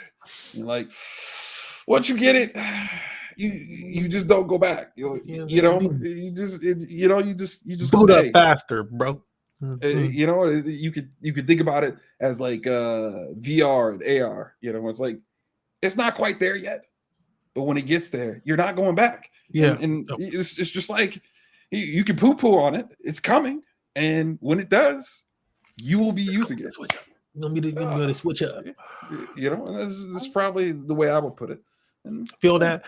Yeah, it's totally accurate. Again, it's pretty easy to guess what the outcome of that might have been. And it is that they found that, oh my goodness, to sum up the whole article, they found that, yes, it works. Oh, that is the first one. It works. It's fast. Oh my goodness, it's actually faster.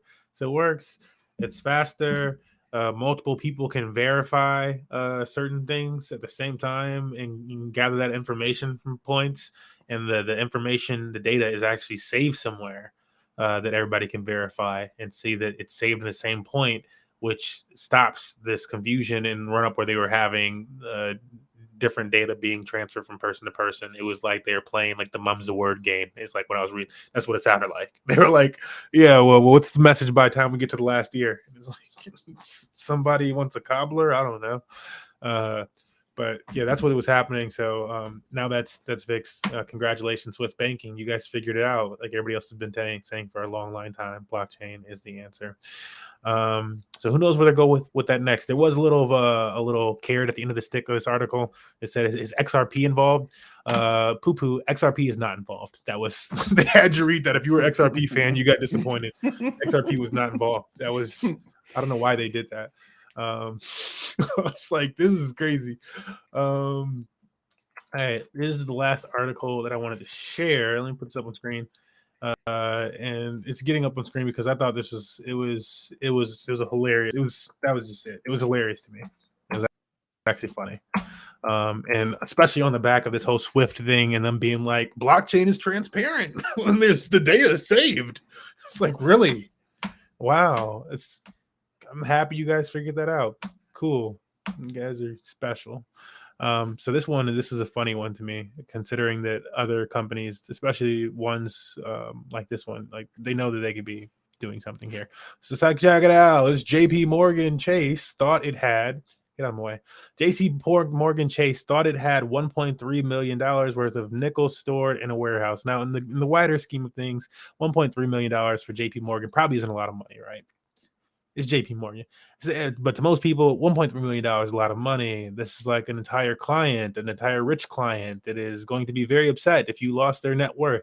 You lost an entire client. Look, let's read through the JP Morgan Chase thought it had $1.3 million worth of nickel stored in a warehouse. A closer examination revealed bags of stones. No, they did not have nickel. They did not have $1.3 million of value. You had bags of stones in a warehouse, and you had a misprint on one of your data sheets or whatever. There was like a misfiling, and it hasn't been nickel in a long time, and you guys have no idea what you had stored in this warehouse.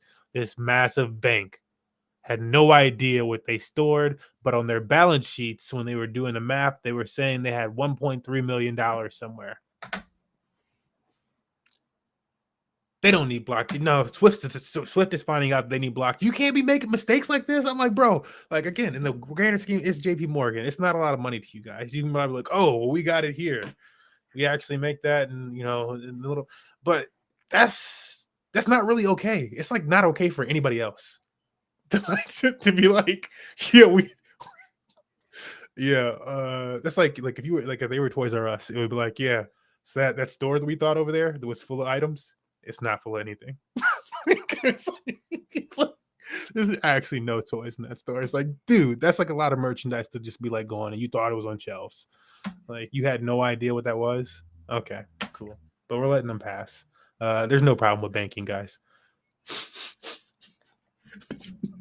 There's no contention. It is okay. It's just the reason why it gets a little iffy for me is it becomes a scenario to where it's like, okay, that's one instance.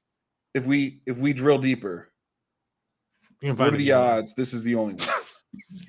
Yeah, it's like you're probably gonna find a few more, and so it becomes this weird scenario to where it's like, if that was really the case, like, actually not really that big of a deal, but it's like beyond a reasonable doubt. I think you could make that bet and you'd win, my guess, 90% of the time. If you actually got into the weeds, you'd find a lot of mismanagement to where you'd go, oh, could probably do this better. Yeah, I think it's just really that much interesting on the heels of these recent bank issues, which we could say are due to mismanagement of funds. Not actually, same thing with the FTX saga, right? It was not, Sam was like saying multiple times online, oh, I thought we had this much.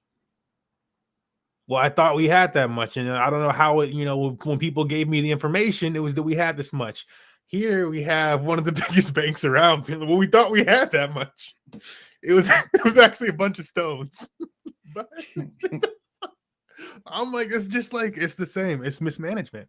So it's good thing that they are as big as they are, so it doesn't matter to them. But that's not good. That's not the best thing to happen. Which I really didn't see being covered like that. It's like, oh, okay.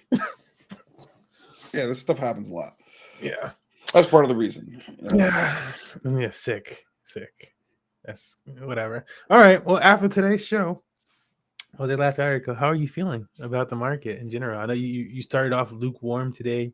We went through and we saw some Arbitrum yields. We learned about ETH Shanghai unlocking an ETH. That Shanghai upgrade happens April 12th. So it's coming up very soon here. It was pushed off by a month. It was supposed to happen previously, which was actually around the time like things were going crazy when the markets were like pumping. It was like leading up to Shanghai and stuff like that. All these narratives were running, and then they were like, "We pushing it back a month." Markets got karate chopped. And then people were like, "Oh, what about if the FOMC is still bearish? Oh, they're hawkish." And that's pretty much just things just started to stack up a little bit. And then we had the banking stuff. So like it was like, boom, we're pushing it back. People were like, what about if the Fed is still hawkish? And then we had banking drama. And then we had the Fed stuff happen most recently. So people actually got their answers. But that's kind of like what's been happening since then. We'll see if we get a return to what we were seeing before with the lead up to Shanghai, which was that people were actually getting more and more bullish on Ethereum, and Ethereum's kind of pushing this bull market. So I don't know. Next week or two might be really interesting. Let's be honest. I'm still bearish, man. I'm still bearish. All right. I said lukewarm mainly because like it felt like something like the other shoe was supposed to drop and it didn't drop. So you kind of be like, okay, you know, like it still makes sense for us to have major banks fail, that, you know, we see the other kind of reckoning, you know, well, we see the pain of that, you know, and you know, they got bailed out, obviously, you know, and I mentioned before the podcast, and I was listening to somebody, you know, it was like they bailed that SVB out, Silicon Valley Bank out for like $20 billion or something like that. And 10 of the users or the depositors that was bailed out had like 13 billion of that, you know, so they bailed out like most of the money went to 10 people, you know, and I don't know about you, but that's the same, but it's just like look, it's just like a trickle down of what like Janet Yellen's response was in general for like how they would treat this banking potential contagion situation or whatever, where they were like, yeah, so what, you're just gonna bail out like all these banks or whatever if they need the bailout? She's like, nope, we didn't say that. We're gonna take it case by case. And you know, if they're big enough, it was basically like if they're big enough dogs, then we're gonna bail them out. We're not gonna let the big dogs go down. And so in this case, they were like, you know, you got the bank themselves, and it's like, yeah, if it's big enough, you know, who's getting paid out? The majority is we're gonna make sure these 10 big dogs is getting their money. That's what it comes down to. It comes down to making sure these big dogs get their money. Now, I do agree in the sense, you know, I was like listening to the All In podcast and stuff, and they talk about how, you know, like the way banks work, you know, it's not like you can truly separate all your money into every bank possible and like manage it. Like, that's just not a reasonable way to think, you know, like a lot of them, if you're doing it for a company or something like that, you need to make payroll. Having 30 banks to make payroll, you kind of don't want to do that. And so like to some sense, it makes sense to some degree to kind of house your money, you know, and they bring up how, you know, you're probably getting kickbacks for having the money in there. You know, they're probably a little bit more lenient. Hey, you want a loan for your house? Yeah, we got you, bro. We'll even give you a special interest rate because you have so much money in our bank. And like, I don't think that those are bad. You got to incentivize people to. It's the same way, like, look, we were just talking about cryptocurrency. The majority of the time, we're talking about like traditional banking for a second, but it's the exact same way that these DeFi protocols work in terms of incentivizing. You can literally go to Curve right now, which we discussed was one of the top DEXs, decentralized exchange in terms of TVL or liquidity locked in the platform, being moved across the platform. And when you look at their interface, and you're looking at the liquidity pools, the money being deposited. It is there's the APY, so the earnings on fees, people using the bank, and then there is incentives. Okay, just put your money here. A house. In the next win Lambo, put your money here. We'll find out. Right, and it like that part's fair, you know. Somebody needs to pay for the mismanagement, though. Like, whether it's extreme negligence, whether it's malice, whether it's greed, any of these things, like people have to pay the price, you know. And we have so many conversations about like accountability, and it's like we're just ramped with so much things and people and systems that just aren't accountable for what they should be accountable for.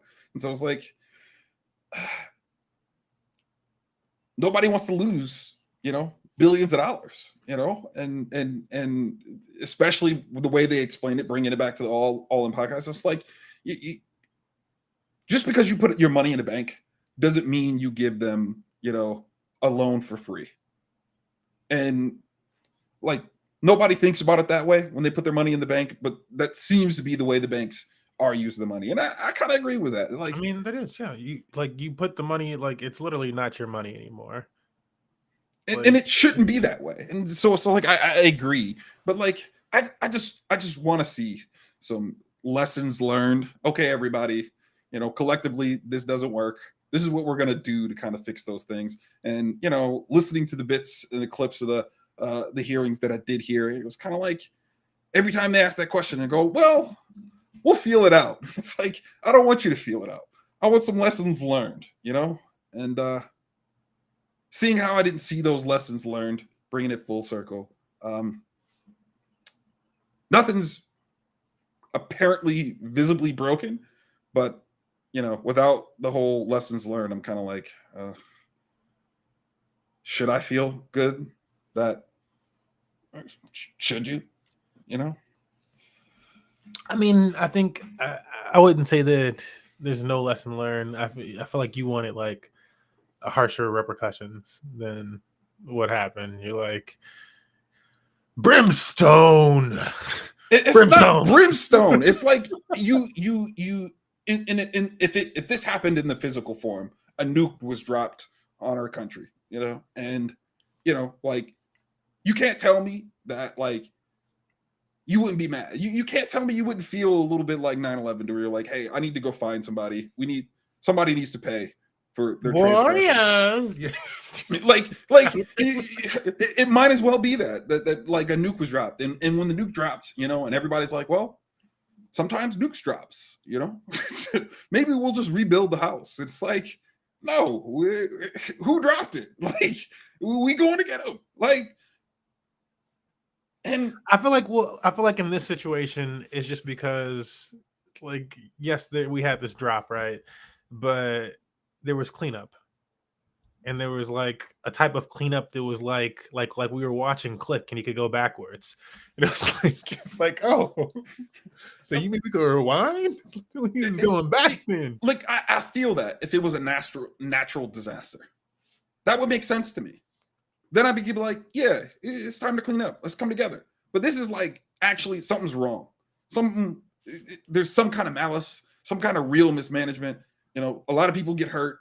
It shouldn't be that way. It's somebody's fault. And we're kind of like,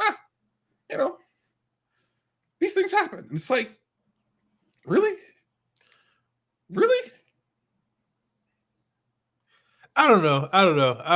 I feel like there was, markets reacted, and some, a lot stronger than others. There was chaos in the streets and things of that sort. Nobody knew it was going to happen. But there were protocols in place, and thinking, we did try to construct some protocols after learning from previous financial catastrophes and stuff. So like protocols were in place, and people were like, these are the things that we do. These are some of these extraordinary measures that they talk about having to put in place should things happen. And so, yeah, they're using some of their tools.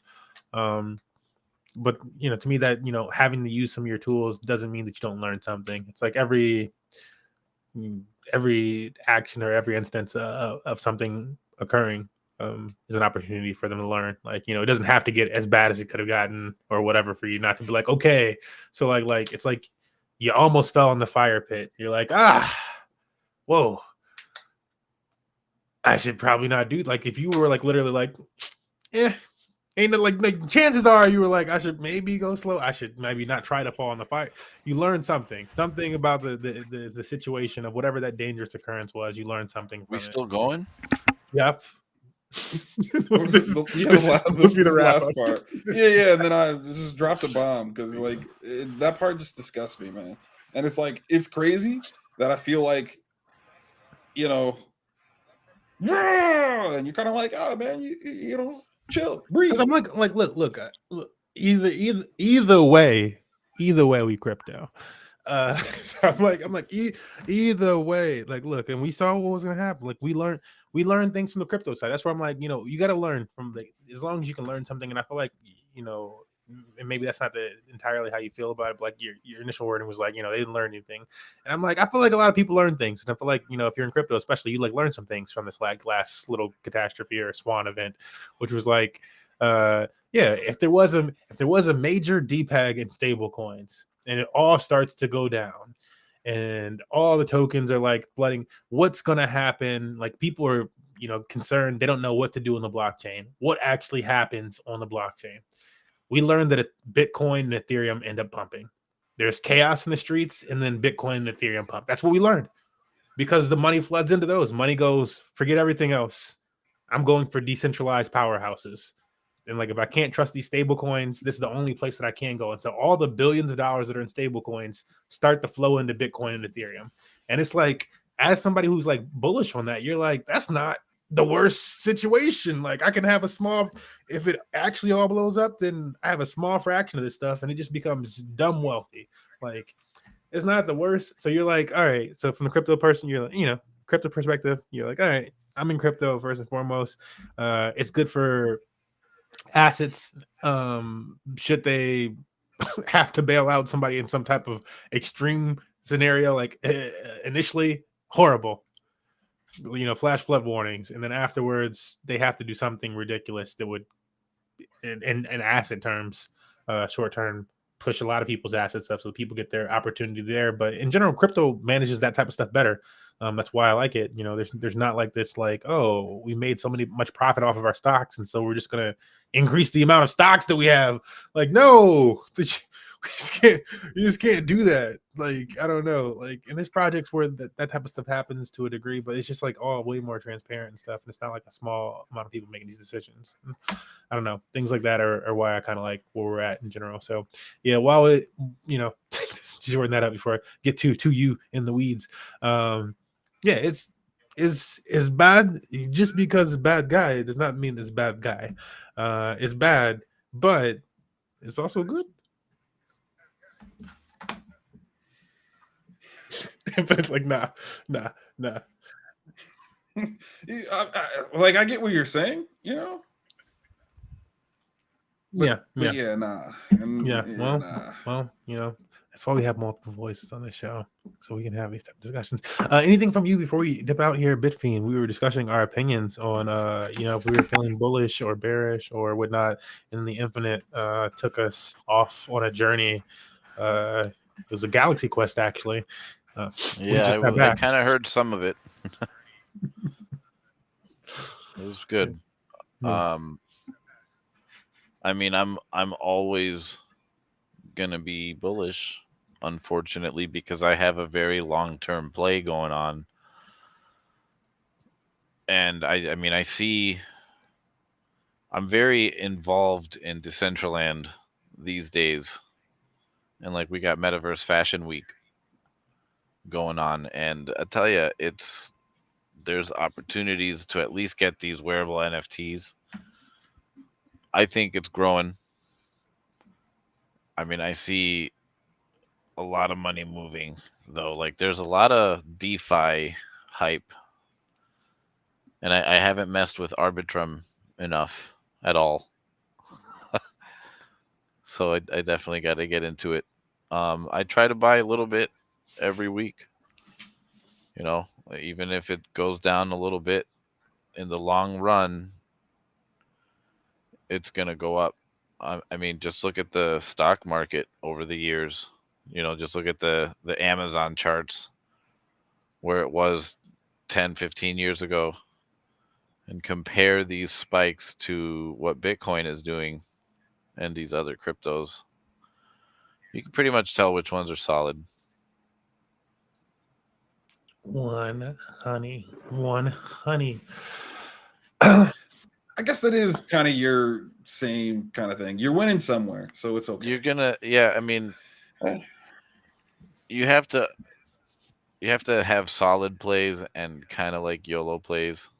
I think I was really bullish on Ethereum, more bullish than I should have been, but still proper, where I felt in 2015 a $20 investment was going to make me a millionaire. And I mean, it could have,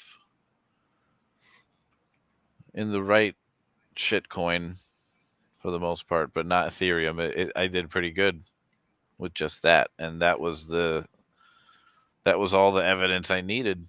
I think we're going to see a $40,000 Ethereum eventually. Just look at the ultrasound.money site. It's full deflationary. I mean, I totally agree. I saw. Look, there's how many millionaires are there in the world? Do you know? I do not know off rip. I think it is actually a lot, though. There are 56 million people that are millionaires in the world. There's only like 122 million ETH. if every millionaire, if for some reason Web3 became like just super household name, just everyone needs Ethereum for whatever reason suddenly, these millionaires are all going to get at least one. That's half the pot, and it's deflationary. Forget it. It's a no-brainer. Yeah, and you know, if Ethereum makes it, so like in order for Matic to make it, Ethereum has to make it, and like Arbitrum and all these other Ethereum-based protocols have to make it. They're gonna.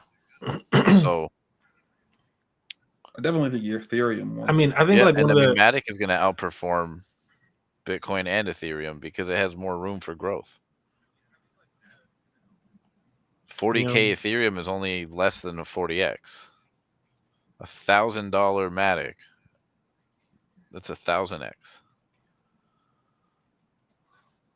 And I think it could happen. See, I forget where it is. Super long term. Don't expect $1,000 Matic in 2 or 3 years, but right, 7, 8, 10 years. Yeah, I think interesting stats on, like you said, there was 56 million, I believe, millionaires. And yeah, there's, you know, again, to your Ethereum supply thing, there's 120, you know, million Ethereum, 21 million Bitcoin. So not enough for every millionaire in the world to have one of those. And as you start to mix that in with everybody else who wants to grab up pieces of it, I don't know, it just starts to work out in a certain way. I was gonna say earlier, I saw a tweet from Bryson, Axiom, you know, popular Web3 gamer, content creator, and yeah, I know Bryson. Yeah, he was like, he said something along the lines of, you know, next tournament we can't be sending out these USDC prizes on mainnet, which I don't know. Like, I'm like, bro, like, what were you thinking? He's like $7 to send, like, you know, to send this much ETH is like ridiculous. No, like, yeah, like you wouldn't do that. You would use that's what Polygon is Polygon. You could use Binance. You can use almost anything except ETH. Yeah, I don't know how he made that mistake. But yeah, he he was saying that, and like I just find him like, yeah, I don't think I've been saying this for like over a year now, for like years. Well, the thing it's a literal. There's a lack of knowledge I don't understand with a lot of people that are just getting into the space, because I get asked a lot, how do you bridge Mana or Matic from ETH to Matic or ETH to Polygon? And I'm just like, why do you have Matic on ETH? Yeah, like I used to have Matic on ETH, so you can send it from Coinbase directly to Matic now. And that's another thing. Like I used to have to use crypto.com, but now I can use Coinbase, so none of that makes sense. And it's actually cheaper to just, I don't know if it's cheaper. It seems crazy. It just to me to like. Why would you be on to bridge it because you have to use an ETH gas fee to do that? Yeah, you just don't need to. Most people, yeah. But then sending it to Coinbase, you know, it's not. I don't know if that's economical either. Oh, like if you send Matic to Coinbase so that you can then send Matic, Polygon Matic to your site. I mean, there's at that point, like if you're already on it, if you're already on Ethereum, you might as well just bridge it. Like if you're already on Ethereum, but you might as well bridge it. There's other it makes you wonder how they ended up with that Matic on Ethereum in the first place. The wrap Matic on Ethereum. So it's like wrap. Oh, yeah. I guess it's just Matic because I guess it would be. Well, I think it's just like Matic. Because yeah, I'm like, I think it's just Matic, and then like eventually it became wrap Matic is actually the Matic on Polygon, I believe. But my one point with the Ethereum chain was just going to be that you know, he was saying this thing about the gas fees, and I feel like ultimately, you know, kind of like your point of like, you know, Bitcoin, Ethereum going up over time. I think ultimately with Ethereum over time, it's going to become a layer of like institutional size players, the Swift network kind of like of the world, which is like what I was like referred to in in the tweet where I was like, most people aren't like considering like, yeah, I want to send some money. I need to do a wire transfer. I need to do like whatever high level like transfer. Like, you're just gonna use like Cash App or Venmo or something like that. You something small that just sends the money. You're not gonna do this other level of stuff. It's not made for your level of money. And I think Ethereum is going to be this institutional level of money. Like when you look at ultrasound at money, this is my argument for this. When you look at ultrasound at money, and I've been saying this for years at this point, but this, I think you could, it's pretty easy to see it. There's swaps happening in DeFi. So again, DeFi taking over in terms of, liquidity providing and stuff like that. And that could power all these other ecosystems or whatever. And then we start to see things like I think we're going to see more of this happening.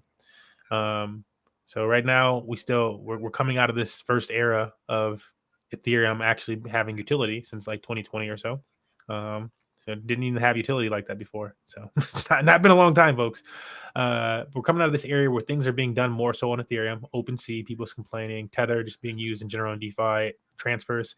And we're going to start seeing more of these L2s popping up on Ethereum as the main leaders for the burn rate. What's using up the most Ethereum on the network. So again, that's kind of like, I see that as being like the more institutional level.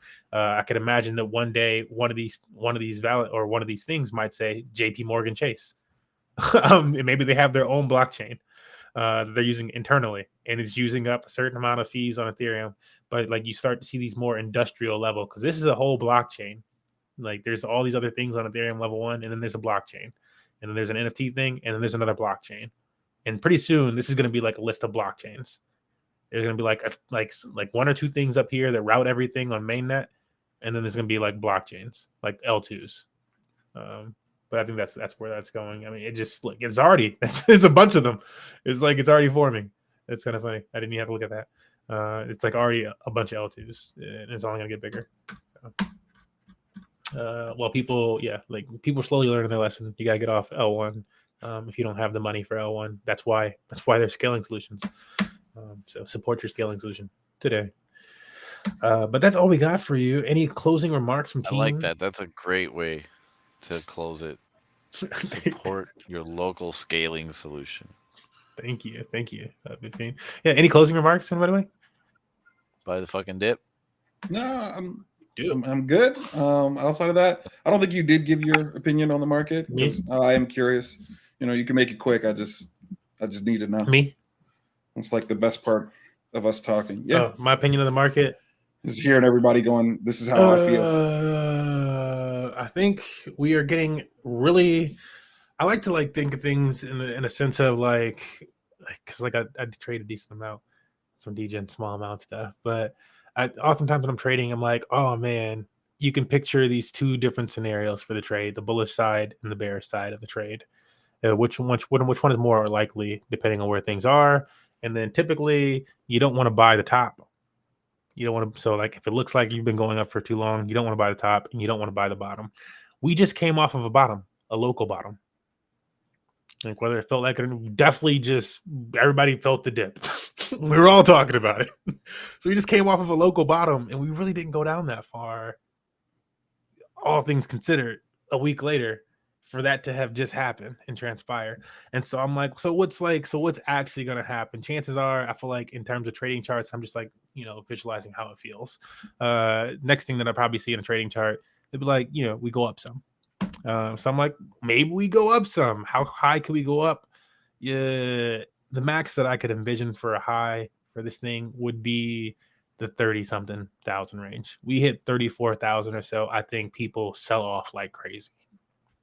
I think if it started to go crazy parabolic, people sell off really hard in that 30-something thousand range. It's just like a mental number for folks. So I think that's kind of our floor or our ceiling at the current. In the downside, I have to imagine the bearish scenario, and it's hard. It's hard to imagine the bearish scenario. It's hard to imagine Bitcoin going down from 28,000 right now to what was previously bearish a month ago, like 19,000. Bitcoin going from 20 to where it's right now down to 19,000 seems really hard. The market needs after we just had a banking contagion thing and saw that money's going to flow into it. It's like, what type of sock do you need You need to get like an extreme blow to go down to 19. It's hard. It's really hard for me to imagine it. And I'm like, when it was down at 19,000, it was beneath 19,000 for Ethereum to be underneath like 1,200. It had to be the teens. It's down in the teens before Ethereum is underneath $1,200. So I'm like, I can't see Ethereum going underneath 1,400. Like if it starts to go 15, 16, it's like scoop, scoop, scoop, because it's probably just a dip. So I feel safe on that for a few $100. Like it's got to be pretty extreme. It's really hard to see a bearish scenario. So I'm feeling bullish in the short term, especially. It just feels like it's hard to see that bearish scenario. And if it does get bearish, I feel like it's just a dip. I'd have to treat it like a dip until Bitcoin drops by more than like $6,000. 7,000, like a lot. It'd be pretty significant for me to not treat it like a dip, like because at this point, no. Same for Ethereum. I'm like most of the ranges that it could realistically like, and that's a strong dip, $8,000, and you're still at above 20. Like that's a big dip. That's still like, yeah, so it's tough right now. I think the markets are just showing their strength. Like even if I didn't want to be bullish in the sense of like, oh yeah, it's going to skyrocket, even if it was just crab market, it's really hard to see us going back down to the numbers last fall.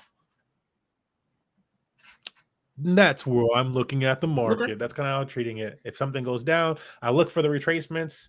If you can plan a retracement, if I'm doing trading, sure, try to short but like in general, I wouldn't bet against things going up right now.